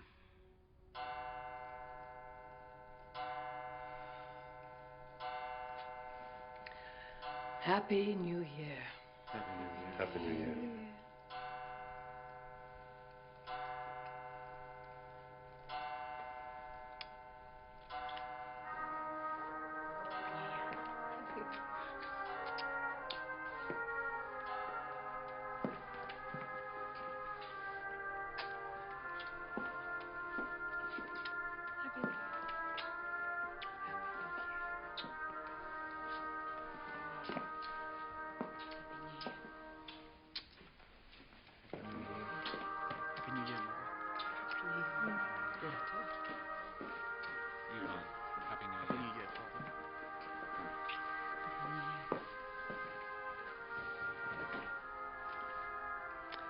Please God, may we always go on singing. Your grandfather Emmanuel Sonnenschein used to say, be glad that you were born here. This is the promised land. Well, these things are only temporary. Don't you agree with me, son? Yes, Father, I agree. Oh, for God's sake, Adam, open your eyes. Don't delude yourself. You're afraid to see what they are, and you're afraid they'll see what you are. Don't be ludicrous. I'm not afraid of anything. I'm just not going to stand Adam, here. we must leave here. Hannah, talk to him. We can go to America, Australia. We have to get our visas before it's too late. For the sake of our children, please. But how could we make a living away from here? We'll sell the taste of sunshine. You know how to make it, Mother. You can teach us how to make it, and we'll make it and we'll sell it. No, I can't. Your grandfather tried to teach me, but I never really paid attention. I was only interested in photography. Well, where do you think the recipe's heading? Here, somewhere. He always worried it would get lost or stolen. Oh, let's try to find it. Now it's New Year's Eve. Yes, now! We can't just stand here and do nothing. Calm down, Greta. You're hysterical. Oh, don't say that. God damn your helplessness. God damn your Jewish cowardliness. Greta! I want to stay alive. I want my son to stay alive. If you all want to die trying to fit in with these people, then do it. Stay here and die, but not me and not my son. Greta, you must never say anything that sounds like a curse. Not in this family.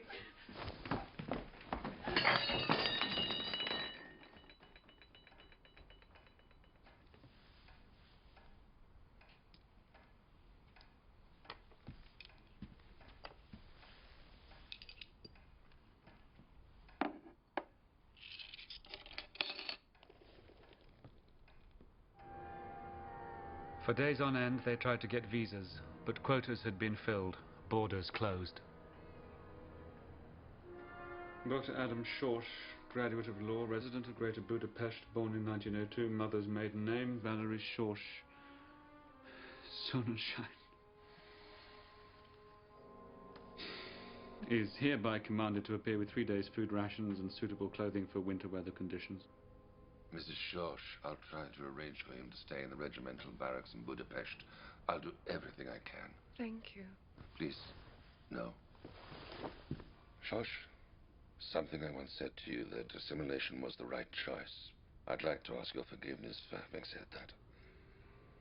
I was profoundly wrong, and I apologize.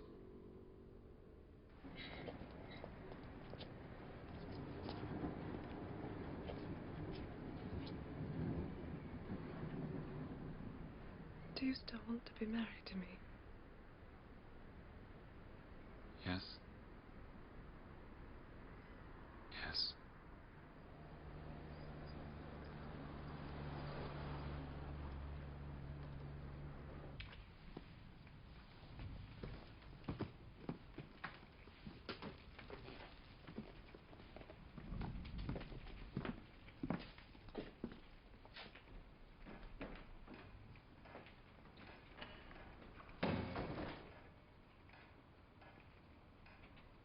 The German army occupied Hungary.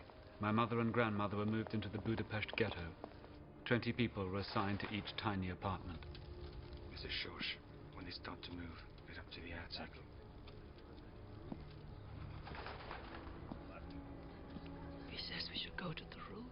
Start coming up here in groups of 10. A few weeks later, ghetto Jews were herded together and marched to an unknown destination. My mother Hannah was among them. No one knows where or how she was killed.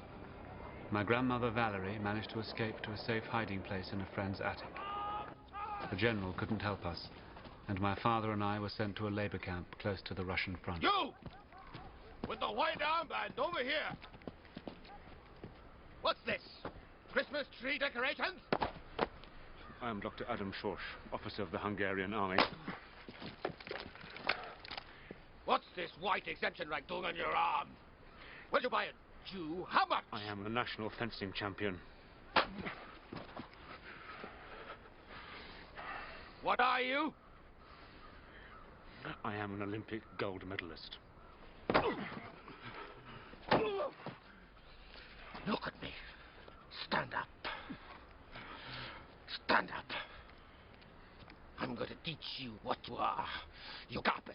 You're a stinking Jew. Stripped Jew. All your clothes. All your clothes off!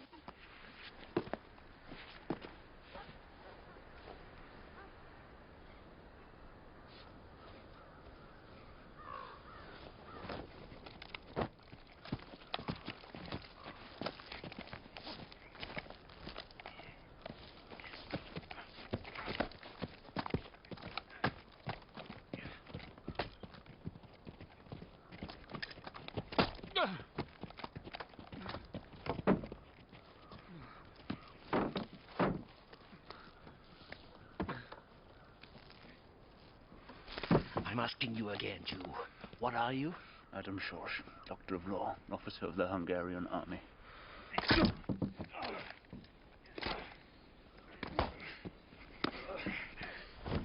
What are you, Jew? Adam Schorsch, Hungary's fencing champion, Olympic gold medalist. Something must be wrong with my ears. What do you think you are, Jew? Adam Schorsch, Hungary's fencing champion, Olympic gold medalist. Adam Schorsch, Hungary's fencing champion, Olympic gold medalist. Adam Schorsch, Hungary's fencing champion, Olympic gold medalist. Schorsch, Hungary's fencing champion, Olympic gold medalist. Adam Schorsch, Hungary's fencing champion, Olympic gold medalist. Hang him on the tree.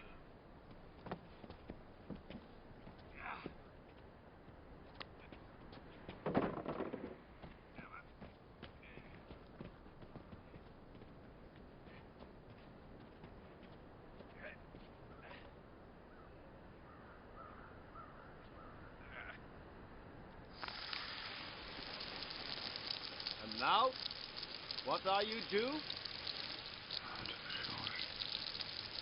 Hungary's Olympic gold medalist.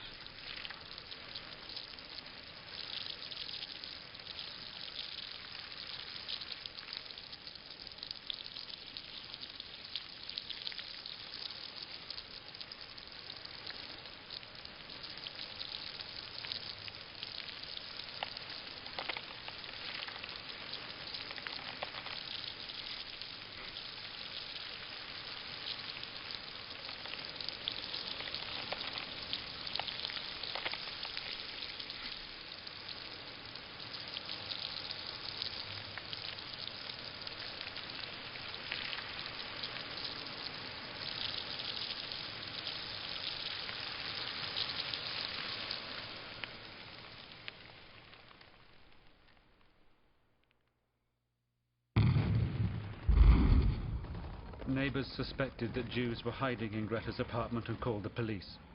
Hungarian Nazis broke down the door and dragged my uncle István, Greta and their son to the banks of the Danube, where, like thousands of other Budapest Jews, they were shot and their bodies thrown into the icy river.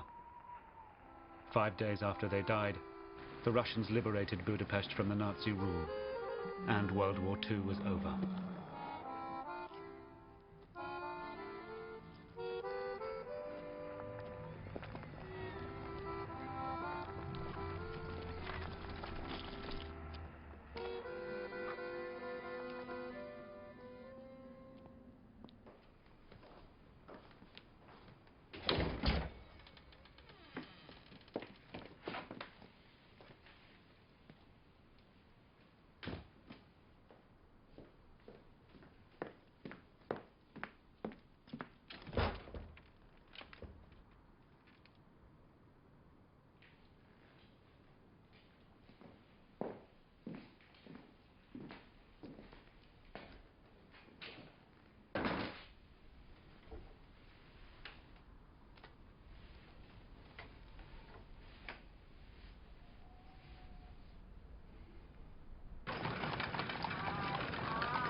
After my family was taken away, Cato packed up our belongings and hid them somewhere in her village.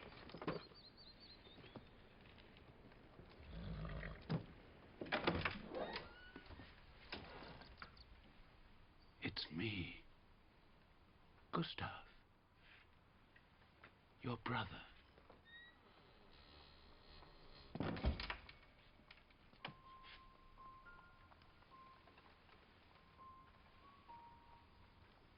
The Communist Party called Gustav home from exile in France. In spite of his age, he returned to politics with great enthusiasm.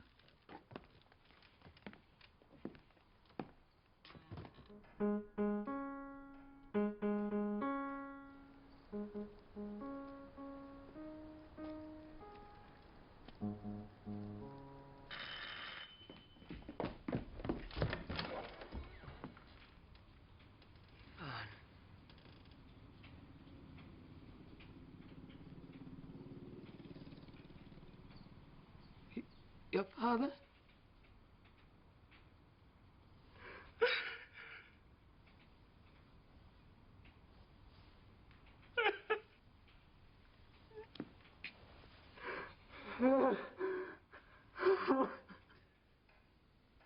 They killed Adam too.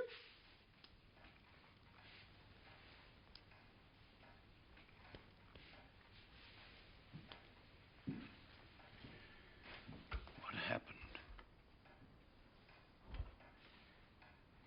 He said that he was a Hungarian officer. He wouldn't admit that he was a Jew. That's why they killed him. How many were there? 3 military police. How many were you? I don't remember. Maybe 2,000. And there were only 3 of them? There were 10 more guards in the camp. How could 13 guards hold back 2,000 people? They had guns. Why didn't you run at them? Grab their guns. 1 or 2 people might be shot, but you could have had them in a minute. You could have escaped. And go where? Anywhere. But there was no place to go. People would have hidden you. In France, they hid us. People either hated us or they were scared of us. If we were going to survive, we had to stay together as a group. And you just stood there and watched them kill your father? No, they didn't know that I was his son.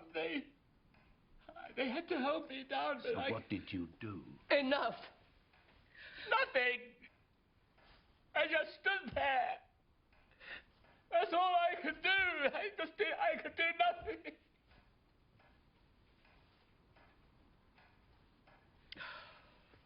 You should join the police.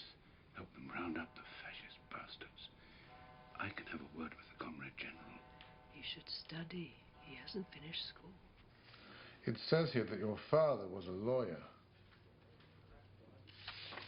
Did you know he has exactly the same name as the greatest Hungarian fencer ever? That was my father. Adam Schorsch was your father? Yes. I used to fence a bit, but I never had the natural talent. Your father was unbeatable. He was a magician. Where were you during the war? I was with my father. You've come to the right place.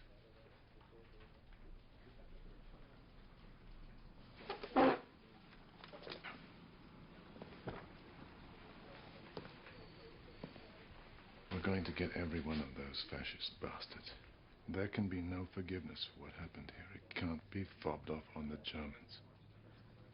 It was organized by Hungarian authorities. It was carried out by Hungarian civil servants, village mayors, local police, railway officials. Nice, ordinary Hungarian people did the dirty work. Who came up with the Jewish laws in the first place? Parliament. Most people just turn the other way.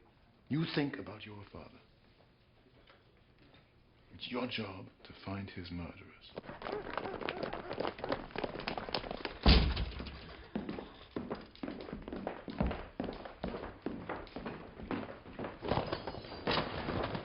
Look under the couch, Rosner.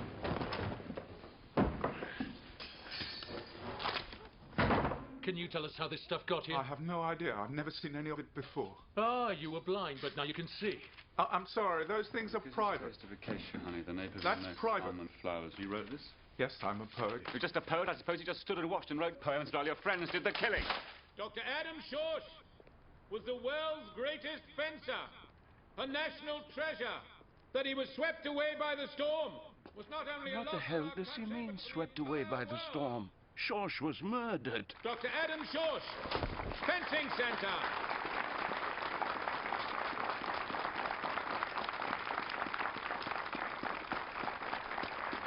Happy now? How do you like playing cops and robbers? I like it, thank you, Comrade General. Come and join the Communist Party. We need young people we can trust like you. You agree, Comrade Schorsch? Bring your application to me directly. Now you can see fully how these partisans have finally been captured.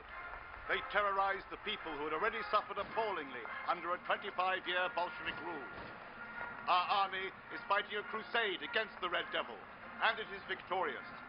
Our prison camps are a haven for the starving Russian soldiers. At least here, they have bread to eat. Witness the horrendous crimes of the Red Terror now fleeing the villages. The dying babies. Well, we were smack in the middle of it. There was no way to say no. We just watched. It was horrible. You managed to watch all right, didn't you? You just stood there and you did nothing. You just watched. You just fucking filmed it, yes? Yes. You went to the Russian front 17 times. How come? Weren't you scared? I've never been to the Russian. Don't lie to me. It's on film. The real footage was all classified, top secret. I got orders to shoot films that looked like it came from the Russian front. We built the Russian village, stage set, scenery. Everything was shot 20 kilometers out of Budapest. So whose idea was this? Yours? Yours?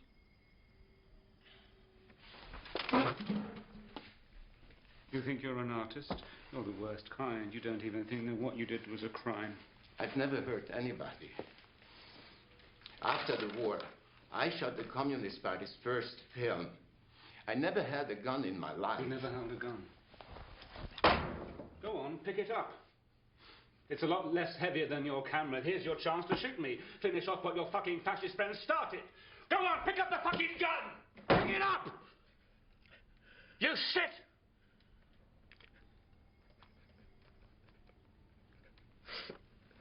Take this pencil. Write down the names of every single person you ever worked with.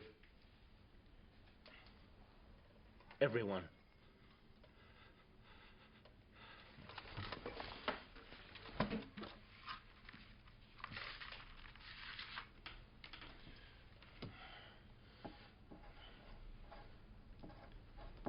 They all signed?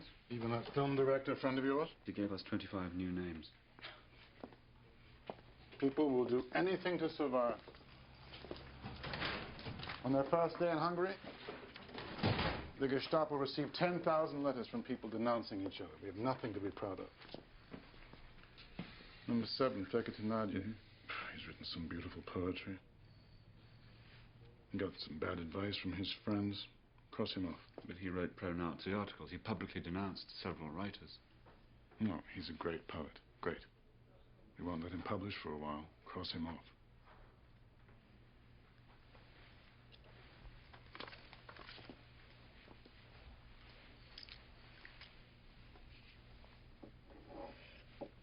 Done. 15. Laszlo Pan, cross him off. But there are 22 letters against him. He turned down anyone who came to him for help. He advised people who were being investigated to commit suicide. He's a scared stiff. He's a country boy in a big city. He's happy to have an asshole that works.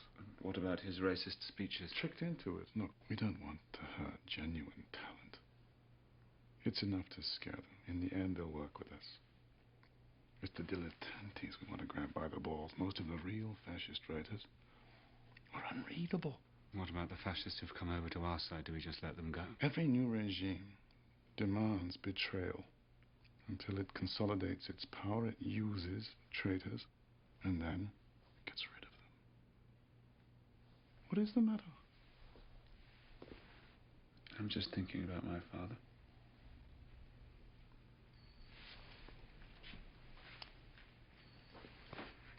patient.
My dear comrades, I have been given the honor of speaking on behalf of those of us who have been decorated on this special day, Comrade Stalin's birthday.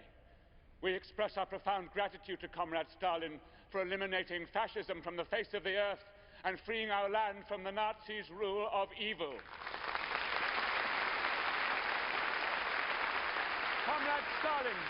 Comrade Stalin has shown us the way. It is our duty to carry on his struggle, to find all fascist cowards wherever they're hiding and destroy them.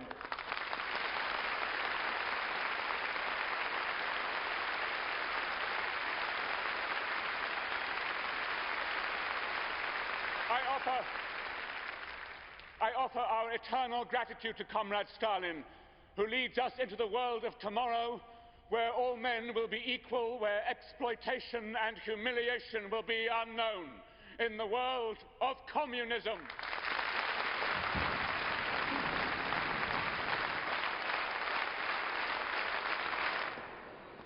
Turn the light.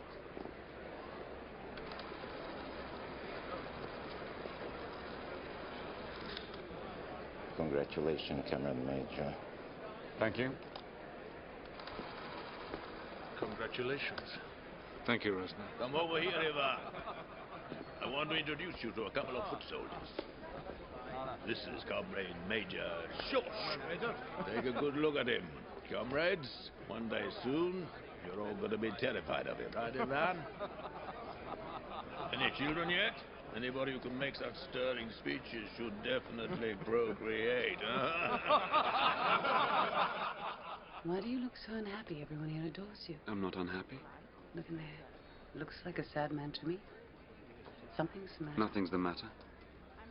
Fine, but I won't waste my time flattering you like everybody else. Even the Comrade General said you'll be a minister soon, so... Right. Sorry if I'm annoying you. You're not. But I would love to talk with you sometime. I have time. When? Now?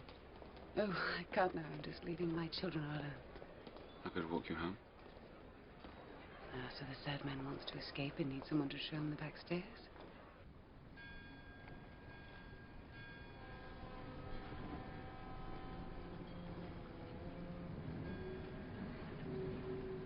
I have to go.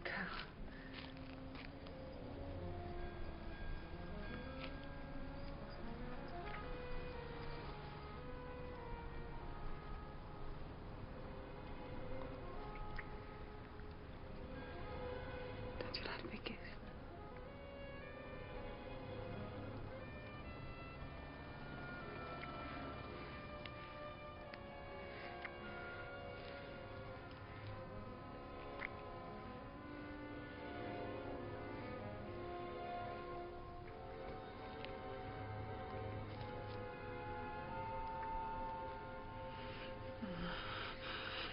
I can't do that.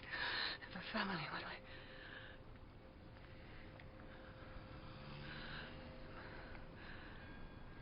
I'm sorry.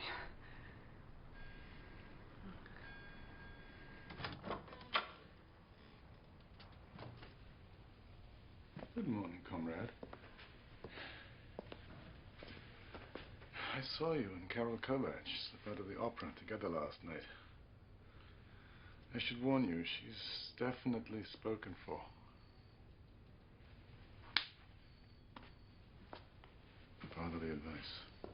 told me she had a husband and 2 children. Her husband's in the foreign ministry, Her yes? husband blew up Gestapo headquarters in Paris. He's one of the heroes of the French resistance. You don't want to make an enemy of him. Her husband belongs to the Comrade General's circle.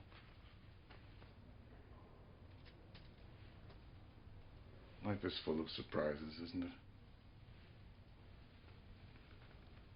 Back to work.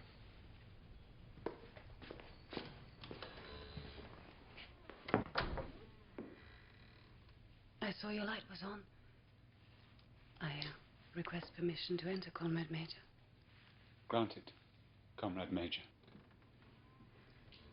I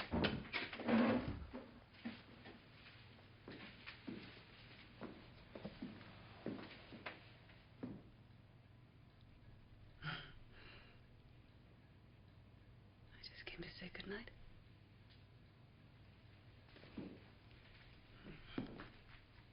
Good night.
Am I the first?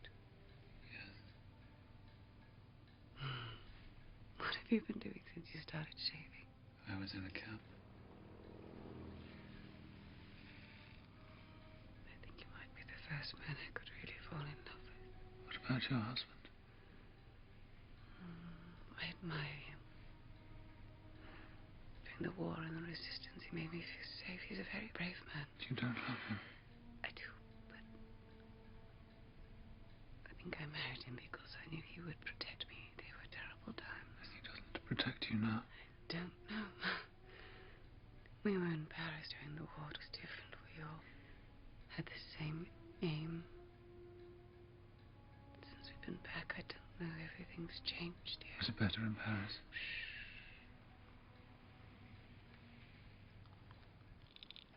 It belonged to your great-great-grandfather, our grandfather, Aaron Sonnenschein. Perhaps you'll give it to your own child someday. So beautiful. This fish is beautifully prepared, Kato. Now, the thing I most missed in my exile was your cooking. Gustav, are you flirting with Kato? Look who's jealous. Why did you marry Ignaz instead of me? Because you were far too crazy, my dear. The way your breasts bounced. Yes, well, they don't bounce any longer, I'm afraid. Your grandmother was a beauty. She still is. Are you worried that I might seduce your grandmother? Nothing would surprise me in this family. Oh, wasn't it wonderful growing up in this house, Gustav? The most wonderful thing was waiting to be touched by you day after day, year in, year out. No one can take that memory away from me.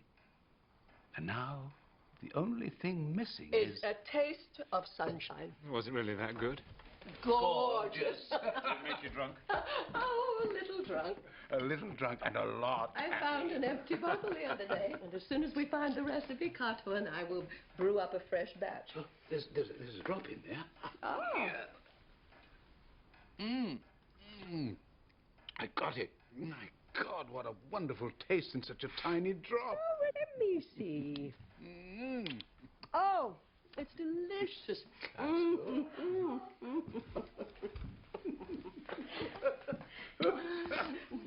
You know, I had a dream last night. I dreamt that the courtyard was filled with flowers, and you know what that dream means. It means that someone in this house is in love.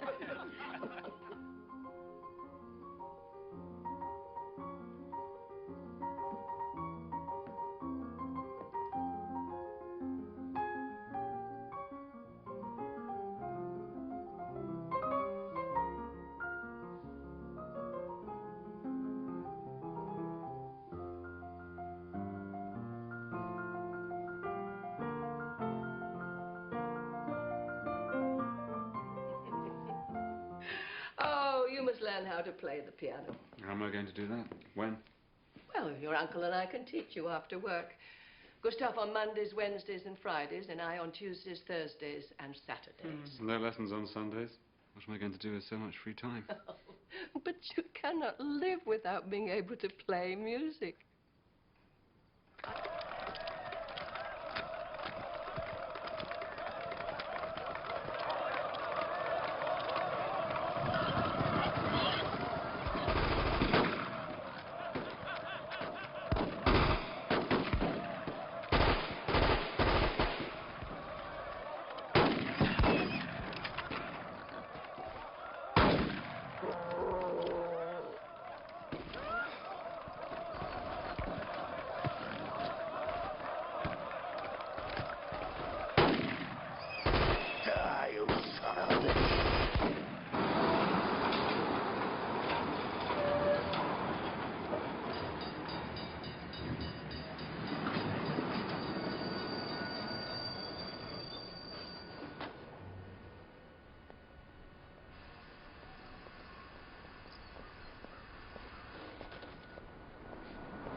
Leave him. We'll live together. You're not serious. I'm very serious. We can get our own place. You don't know my husband. He would find us and shoot us. We're grown up. We love each other. And I love my children. He would never let me take them with me. And I could never leave them. It's easy for you. You're just you. For all I know, you could change your mind and leave me after a couple of months. How do you know? How do you know? How do you know what we have together isn't just... I want you. I know this. I don't believe you yet. I'll tell everybody. I'll tell your husband. Promise you never speak a word about me to anyone, not even Knor. Why do you bring him up? Because I know he's a good friend of yours. But good friends with others, too. Promise me. I will. What's wrong? Nothing. You look strange. I'm scared. Of what? I'm scared we're being watched. Who's watching? Everybody. I don't know you. This is worse than the resistance. Sit down, comrade, sit down.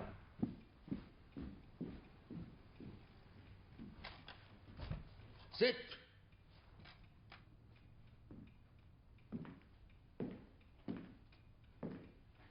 We've uncovered a monstrous conspiracy, bankrolled by overseas money. Guess where from? United States. Wrong. From Israel. The conspiracy is completely Zionist. 3 Central Committee members, 2 generals, a police major general, group of doctors, university professors, all Jews who should be thanking the Soviet Union and the Red Army for their fucking lives. These Jewish gentlemen think they can hoodwink poor, unsophisticated workers like us because they've read their precious Talmud. They're also planning to take over the workers' movement. Not a one of them has ever so much as held a hammer. Look at these hands. These are workers' hands. These people are only with us out of revenge against the fascists, not because they believe in the workers' movement. So, okay. They say there are anti-Semites in this country. And whose fault is that? Who's got all the best jobs? Jews. Here we go again. I believe more Jews came back from the camps than we'll ever send off to them.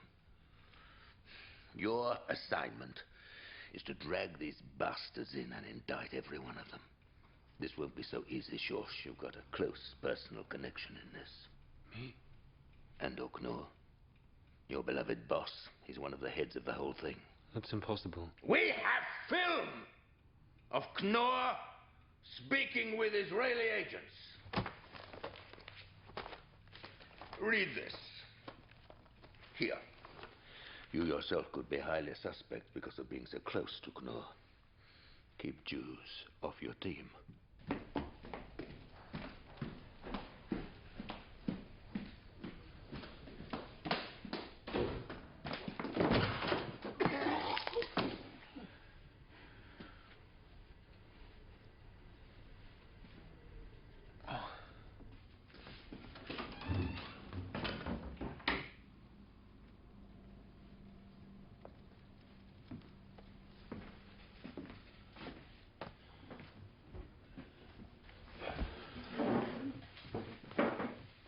Tell me what they're accusing me of.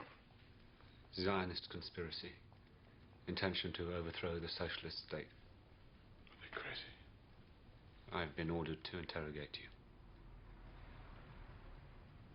Let's get started. Thank you.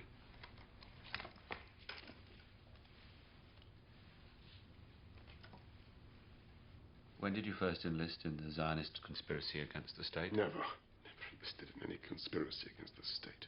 We have filmed proof of your meeting with Zionist agents in the museum garden on the 5th of this month. Made by your film director friend, who played my part. This is not a joke. What connections do you have with Zionist agents? None. I told you. I've never met with Zionist agents. I don't even know any Zionist agents. Not even before the war? No. What about at your orphanage? Have you ever heard the word Zionism? Of course I have. Where? At the orphanage I had a friend. He and some of his friends wanted to emigrate to Palestine.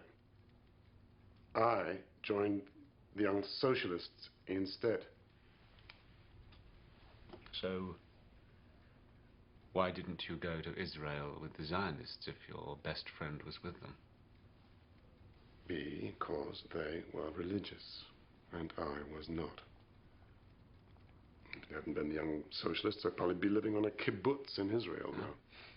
Well, don't you see? I didn't have to be ashamed of my origins, and I didn't have to be proud of them either. So what happened to you during the war? I was caught and deported to Auschwitz. Any Zionists there? Enough of this nonsense. No, it's not nonsense. You'd better understand this is not a game. I'm asking you questions on orders from people way up there as an officer of this department. You are a suspect. You're under arrest. Now, if you don't answer my questions thoroughly, things are going to get tougher, and you know what I'm saying here. There's a lot of evidence here that singles you out as one of the leaders of this conspiracy. So if you don't give me a confession, you're not going to leave here. Don't hold your breath. Why are Jews involved in everything? Wasn't Auschwitz enough for you? Even you will never be free of Auschwitz. Auschwitz was our baptism. But there is something you must know, though. Surviving Auschwitz doesn't make a man better or greater. It's just burnt into your brain. It can never be erased. That's the problem.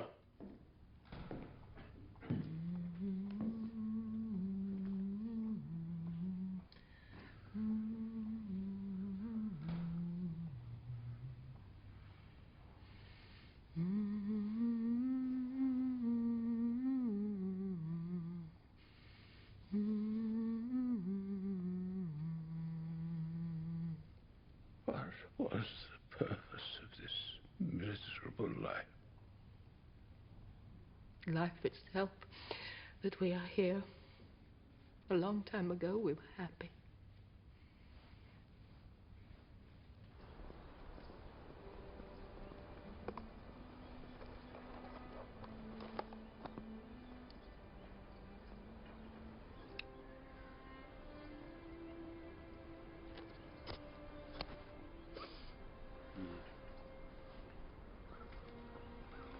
There are only two of us left. Only two Sonnenscheins. Everything's become so difficult again, Nana. What the fuck do you mean he's denying it? Have the son of a bitch slept He's around? gone through a lot of suffering, Comrade General. He survived Auschwitz. Strange how the suffering of Jews seems to touch you. Don't you know that other people suffered? Ordinary people were shipped off to the front to fight, or else they stayed at home and fought on their own doorsteps. Don't these kind of people matter to you too? With all due respect, Comrade General, after surviving Auschwitz, I don't think a beating is going to break. It's not the quality of the man that counts here, George. It's the quality of the beating. I'm not sure that Knorr's guilt can ever be proven without a confession. Then get one out of him. He calls himself a communist and he sticks to it. Are you a policeman or a fucking Boy Scout? If he keeps saying he's a communist, make him understand that his confession's important to the party. Our number one priority is to let the world know that the workers' movement is not under Zionism's thumb and that Marx and Engels are not Jewish prophets. By the way, I don't know how lucky you are that your uncle died. Reunion of veterans at the Gellert Hotel. These people lived in the West, and they must have been brainwashed. We'll have these traitors in our net in 2 weeks. Another question.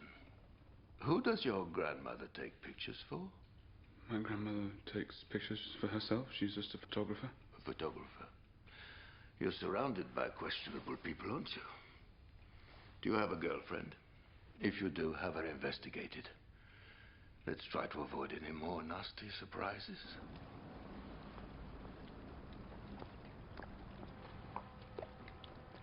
I have to ask you something. Go on.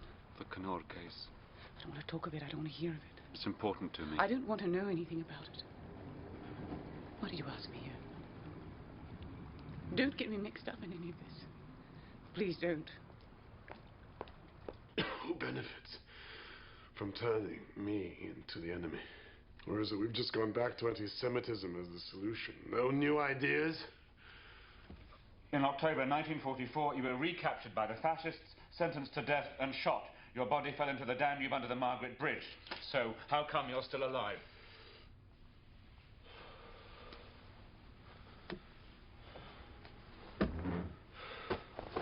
Touch it if you don't believe your eyes.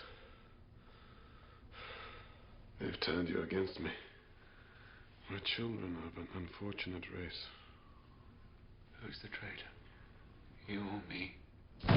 How dare you bring me this hopeless pile of shit of a confession? Is this a joke? Comrade General, I'm obliged to report that the evidence turned out to be unfounded. I'm convinced that Andor Knor is innocent of the charges of Zionism and of conspiracy to overthrow the People's Republic. I believe that we have been set up. Watch out, Shush, or you'll be next. Captain Rosner! Comrade General? You're taking over the Knor case. I want you to interrogate Shores about his relationship to Knor right away. As a suspect? as a witness, to begin with. You're lucky I was involved so directly in your spectacular rise.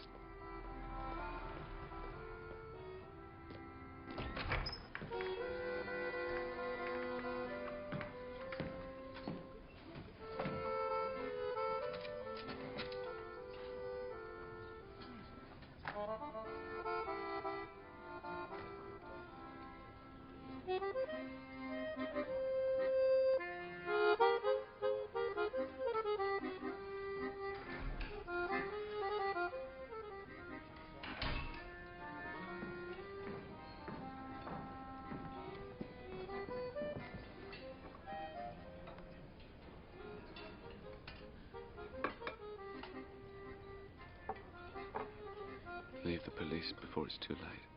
That's why you called me. I love you, Carol. I'm begging you to come away with me. Where? Into the bushes to fuck with my skirt over my head? I was wrong about you. I was wrong to love you. I thought you were different. I need someone safe, someone calm and strong, not neurotic like you. Do you think you're in danger because of me? So, it's over? Yes. So, how do you want to end it? It's not that complicated. Stand up, walk out the door, and close it behind you. You're a cold bitch. You only love a man if he feeds your ambition. That's the truth. You want truth? Fine. I'm pregnant and I don't know who the father is. Your husband? Neither him or you. What are you going to do? I'm taking care of it.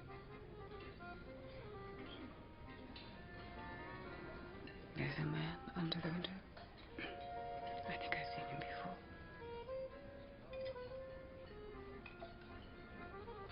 Go to hell.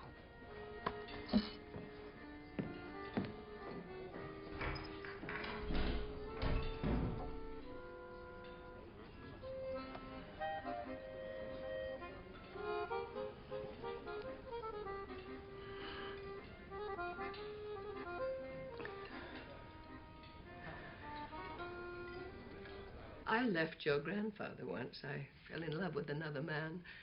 Your grandfather and I hadn't been getting along. He wasn't the sort of person I hoped he'd be. The other man was, well, passionate, a wonderful lover. That is important, darling. He gave me an old medallion engraved with the words, "I love you." But when your grandfather got in trouble with the communists, I came back to him. You must try to find joy in your life. Do you realize how delicious this coffee is with warm milk? In the spring, Joseph Stalin died, and a struggle for power began within the Communist Party. Soviet communists exposed Stalin's horrendous crimes, and Stalin's victims, men like Andor Knorr, were now acclaimed as heroes. The Comrade General was arrested, but nothing really changed. One gang replaced another, and the communist dictatorship continued. Because I'd worked directly under Andor Knorr, I was asked to identify his body. I learned that Knorr had been beaten so badly he had died from internal bleeding. I'm sorry to bother you. My name is Omer. Andor's widow is my sister.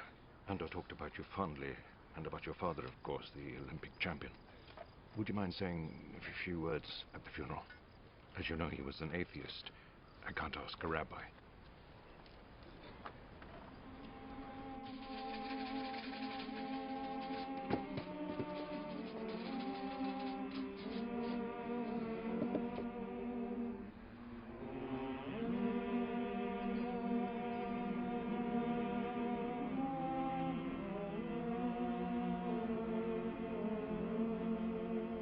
Honor guard, prepare to fire the salute. Fire! Fire! Fire! Shoulder arms! Honor guard, left turn. Quick march. Left. Excuse me. Left. Left. Andor Knorr, one of your murderers has come to your grave to say goodbye to you. I was your first interrogator, someone who you trained to defend the cause without mercy. We believed that we were going to make the world a better place for people, but instead we made it so much worse. As servants of power-hungry criminals, we too became criminals. Our politicians lied to the people by saying that they were doing good, and then the people lied to the politicians by saying that they believed them. I'm not just saying goodbye to you, I'm also saying goodbye to myself. I stood by and watched my father be tortured and executed, and I did nothing. And then I watched them do the same thing to you, and I did nothing. I make a promise here at your graveside to do everything in my power to punish those who have turned ideals into crimes. Just after the war, I found a framed quotation on my father's desk. It said, "We are afraid to see clearly and of being seen clearly." At the time, I couldn't understand what it meant, but now I understand perfectly, because this is precisely what happened to us. Andor Knorr, my friend, goodbye.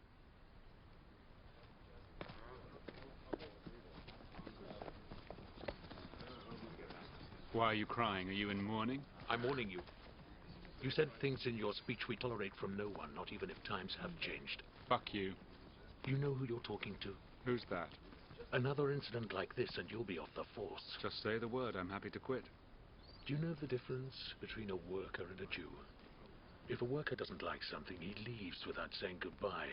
A Jew says goodbye, but he stays. Rosner, go fuck yourself. I quit the police force right away. I knew I had to work against the regime, that exposing their crimes would help me to cope with my crippling guilt.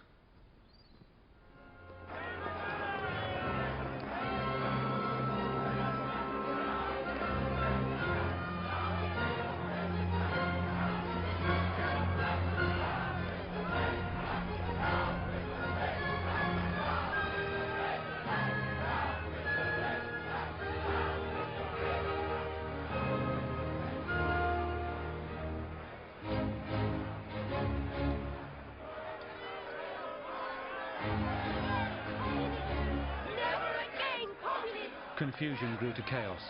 People took up arms against the Soviet army, and once again, revolution erupted.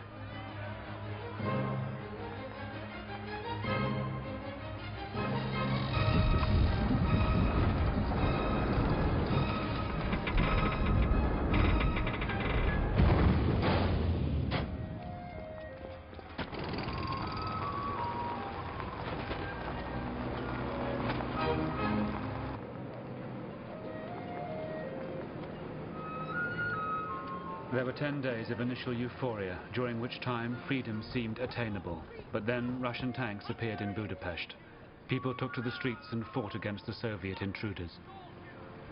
Shall we be slaves or men set free? That is the question. Answer me!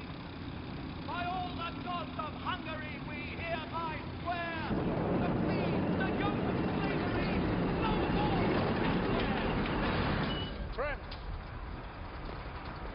Friends, communism is crumbling. They may roll their tanks over us and their kind of terror, but communist dictatorship has been defeated. We are together today, the judge and the accused, together. This revolution is not about politics, it's about morality. Let us show them our strength. The whole world is watching us. We must have no fear. Come on, show them.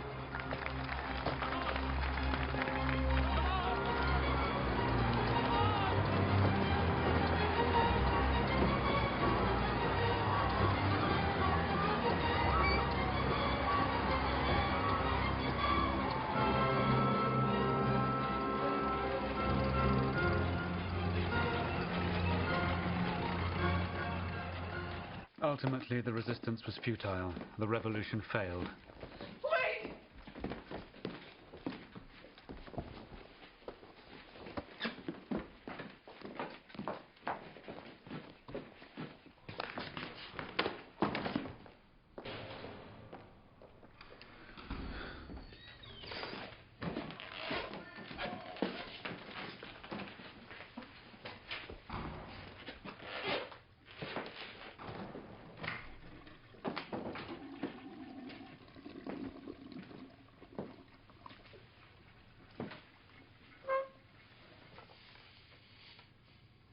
nice to have you back. A film made of my speech was used as evidence against me in court. I was sentenced to 5 years in prison.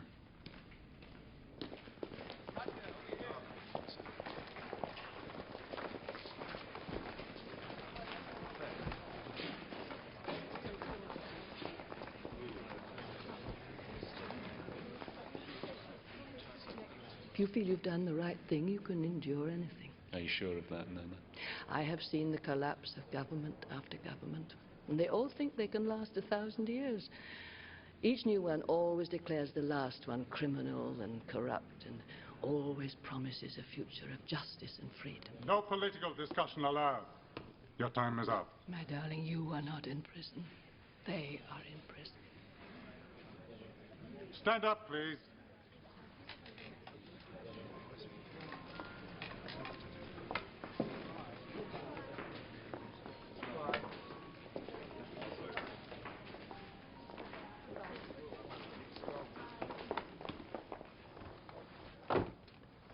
I was released 3 years later. My watch is missing. What are you looking for? My pocket watch is not in here. If you put it in the bag, it's still in there. No, it isn't. There's no watch in here. Look, it's gone. Then it was never in there. What do you mean it was never in there? I put it in there. It was in there.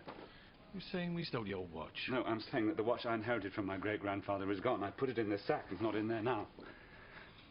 And would you please go into the back and see if it's fallen out of the sack? Nutcase.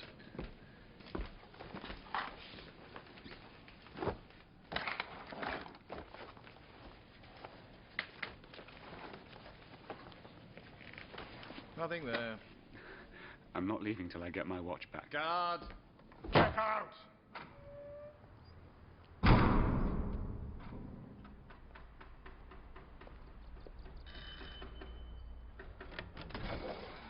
Yes?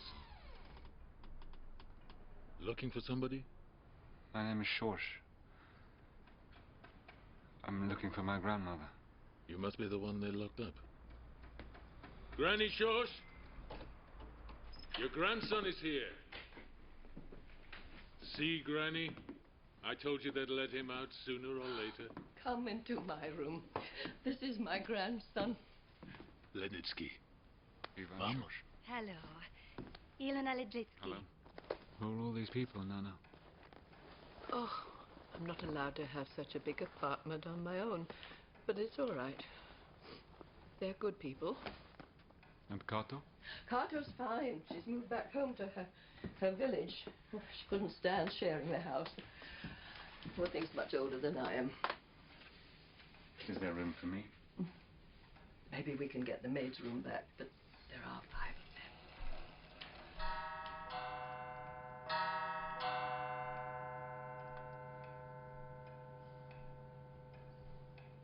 I lost the pocket watch, Nana. Never mind, dear. Much more important things have disappeared. Love, people. What's a pocket watch? I thought that great-grandfather came and took it back from me. Well, maybe it is good to believe in something. I've never been much of a believer. If there's no God, and there never was a God, then why do we miss him so much? Why did we become communists, Nana? It was our fate. The Jewish laws, the camps. After all, it was the communists who liberated us. I could never have been a communist like you or Gustav, but even as a child I felt disgust when I saw how poor people fought for crumbs on the floor of the bread wagon. Politics has made a mess of our lives. Still, life was beautiful. I've enjoyed waking every morning. I've always tried to photograph what's beautiful in life, but it hasn't always been easy. What are you looking at, Nana? The light keeps changing. What do you want to do with your life? I don't know. I have to report to the police once a week. Difficult. We should try and find the recipe. It's still hidden in this house somewhere. searched through everything thoroughly. Searching's the only job I've ever done. Are you sure this recipe book exists? Or have you only heard about it? I saw it as a girl. Eleanor, dear, would you mind letting my grandson look through the bookcase? We're searching for something. Come right in, Granny.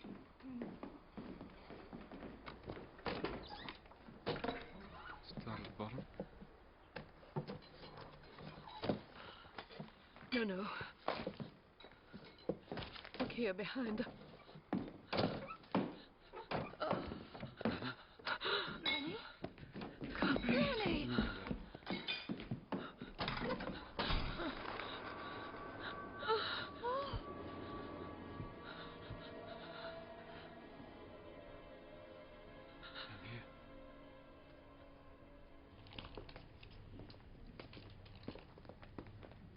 What's your name, dear? Can you say your name, please? Valerie Sonnenschein. No. Your name is Schorsch. Valerie Schorsch. Mrs. Ignat Schorsch.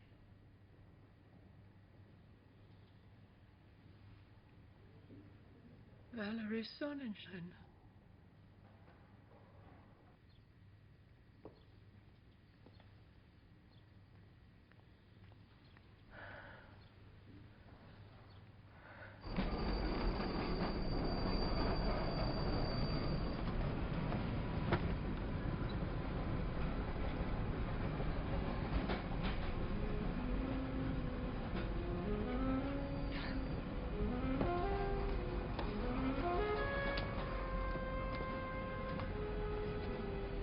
How are you? Fine, thank you. And the children? Very well. Nothing's changed? No, not really. I'm sorry I couldn't say anything else at your trial, but children and family... Oh, that's all right. Wouldn't mind talking to you if you wouldn't find it too unpleasant. No, of course not. Need your phone number. Excuse me.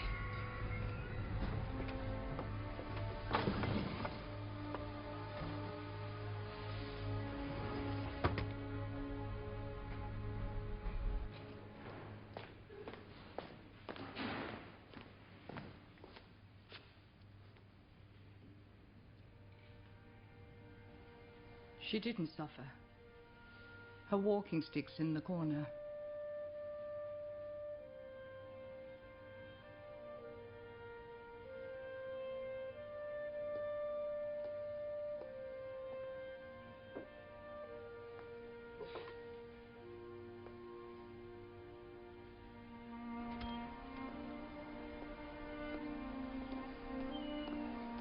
Comrade Major, how are you doing?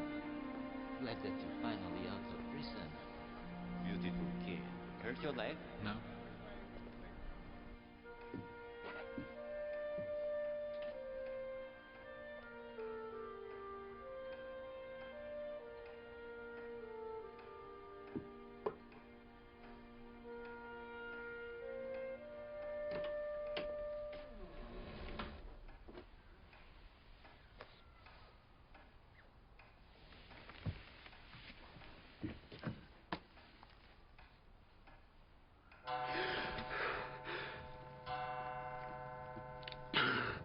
I have no face.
Dear son Ignaz, you've now left the safety of the house in which you were born in order to achieve your life's goal, to become a judge, to create laws as Moses did, to render justice like King David, and to exercise power from which the Almighty has barred us, or perhaps protected us, for thousands and thousands of years.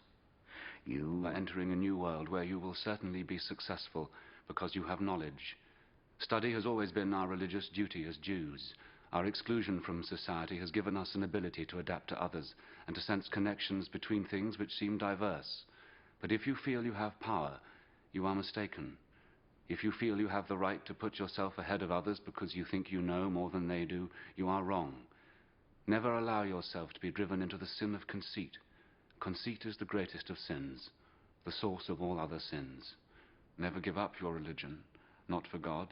God is present in all religions. But if your life becomes a struggle for acceptance, you'll always be unhappy.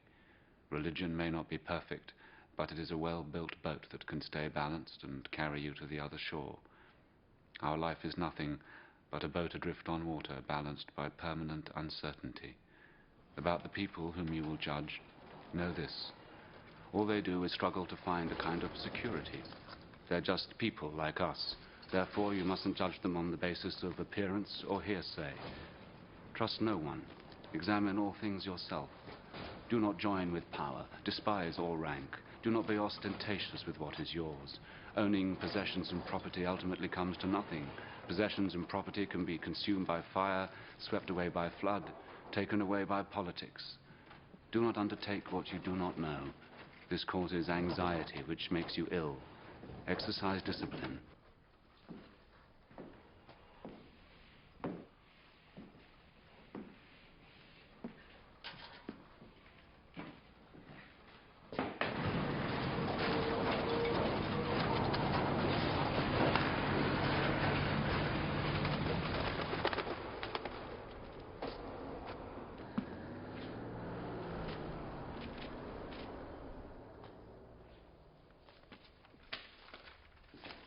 I think of you with all my love, your father, Emanuel Sonnenschein.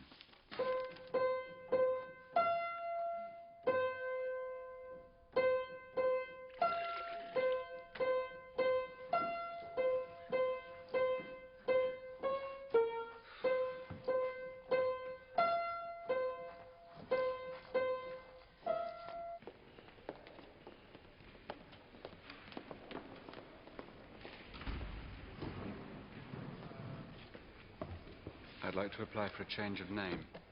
You want to change your name? Yes. From Schorsch? Yes. To what? Sonnenschein. Spell that, please. S-O-N-N-E-N-S-C-H-E-I-N. And what's your reason? Why do you want to change your name? Family reasons? Problems at work?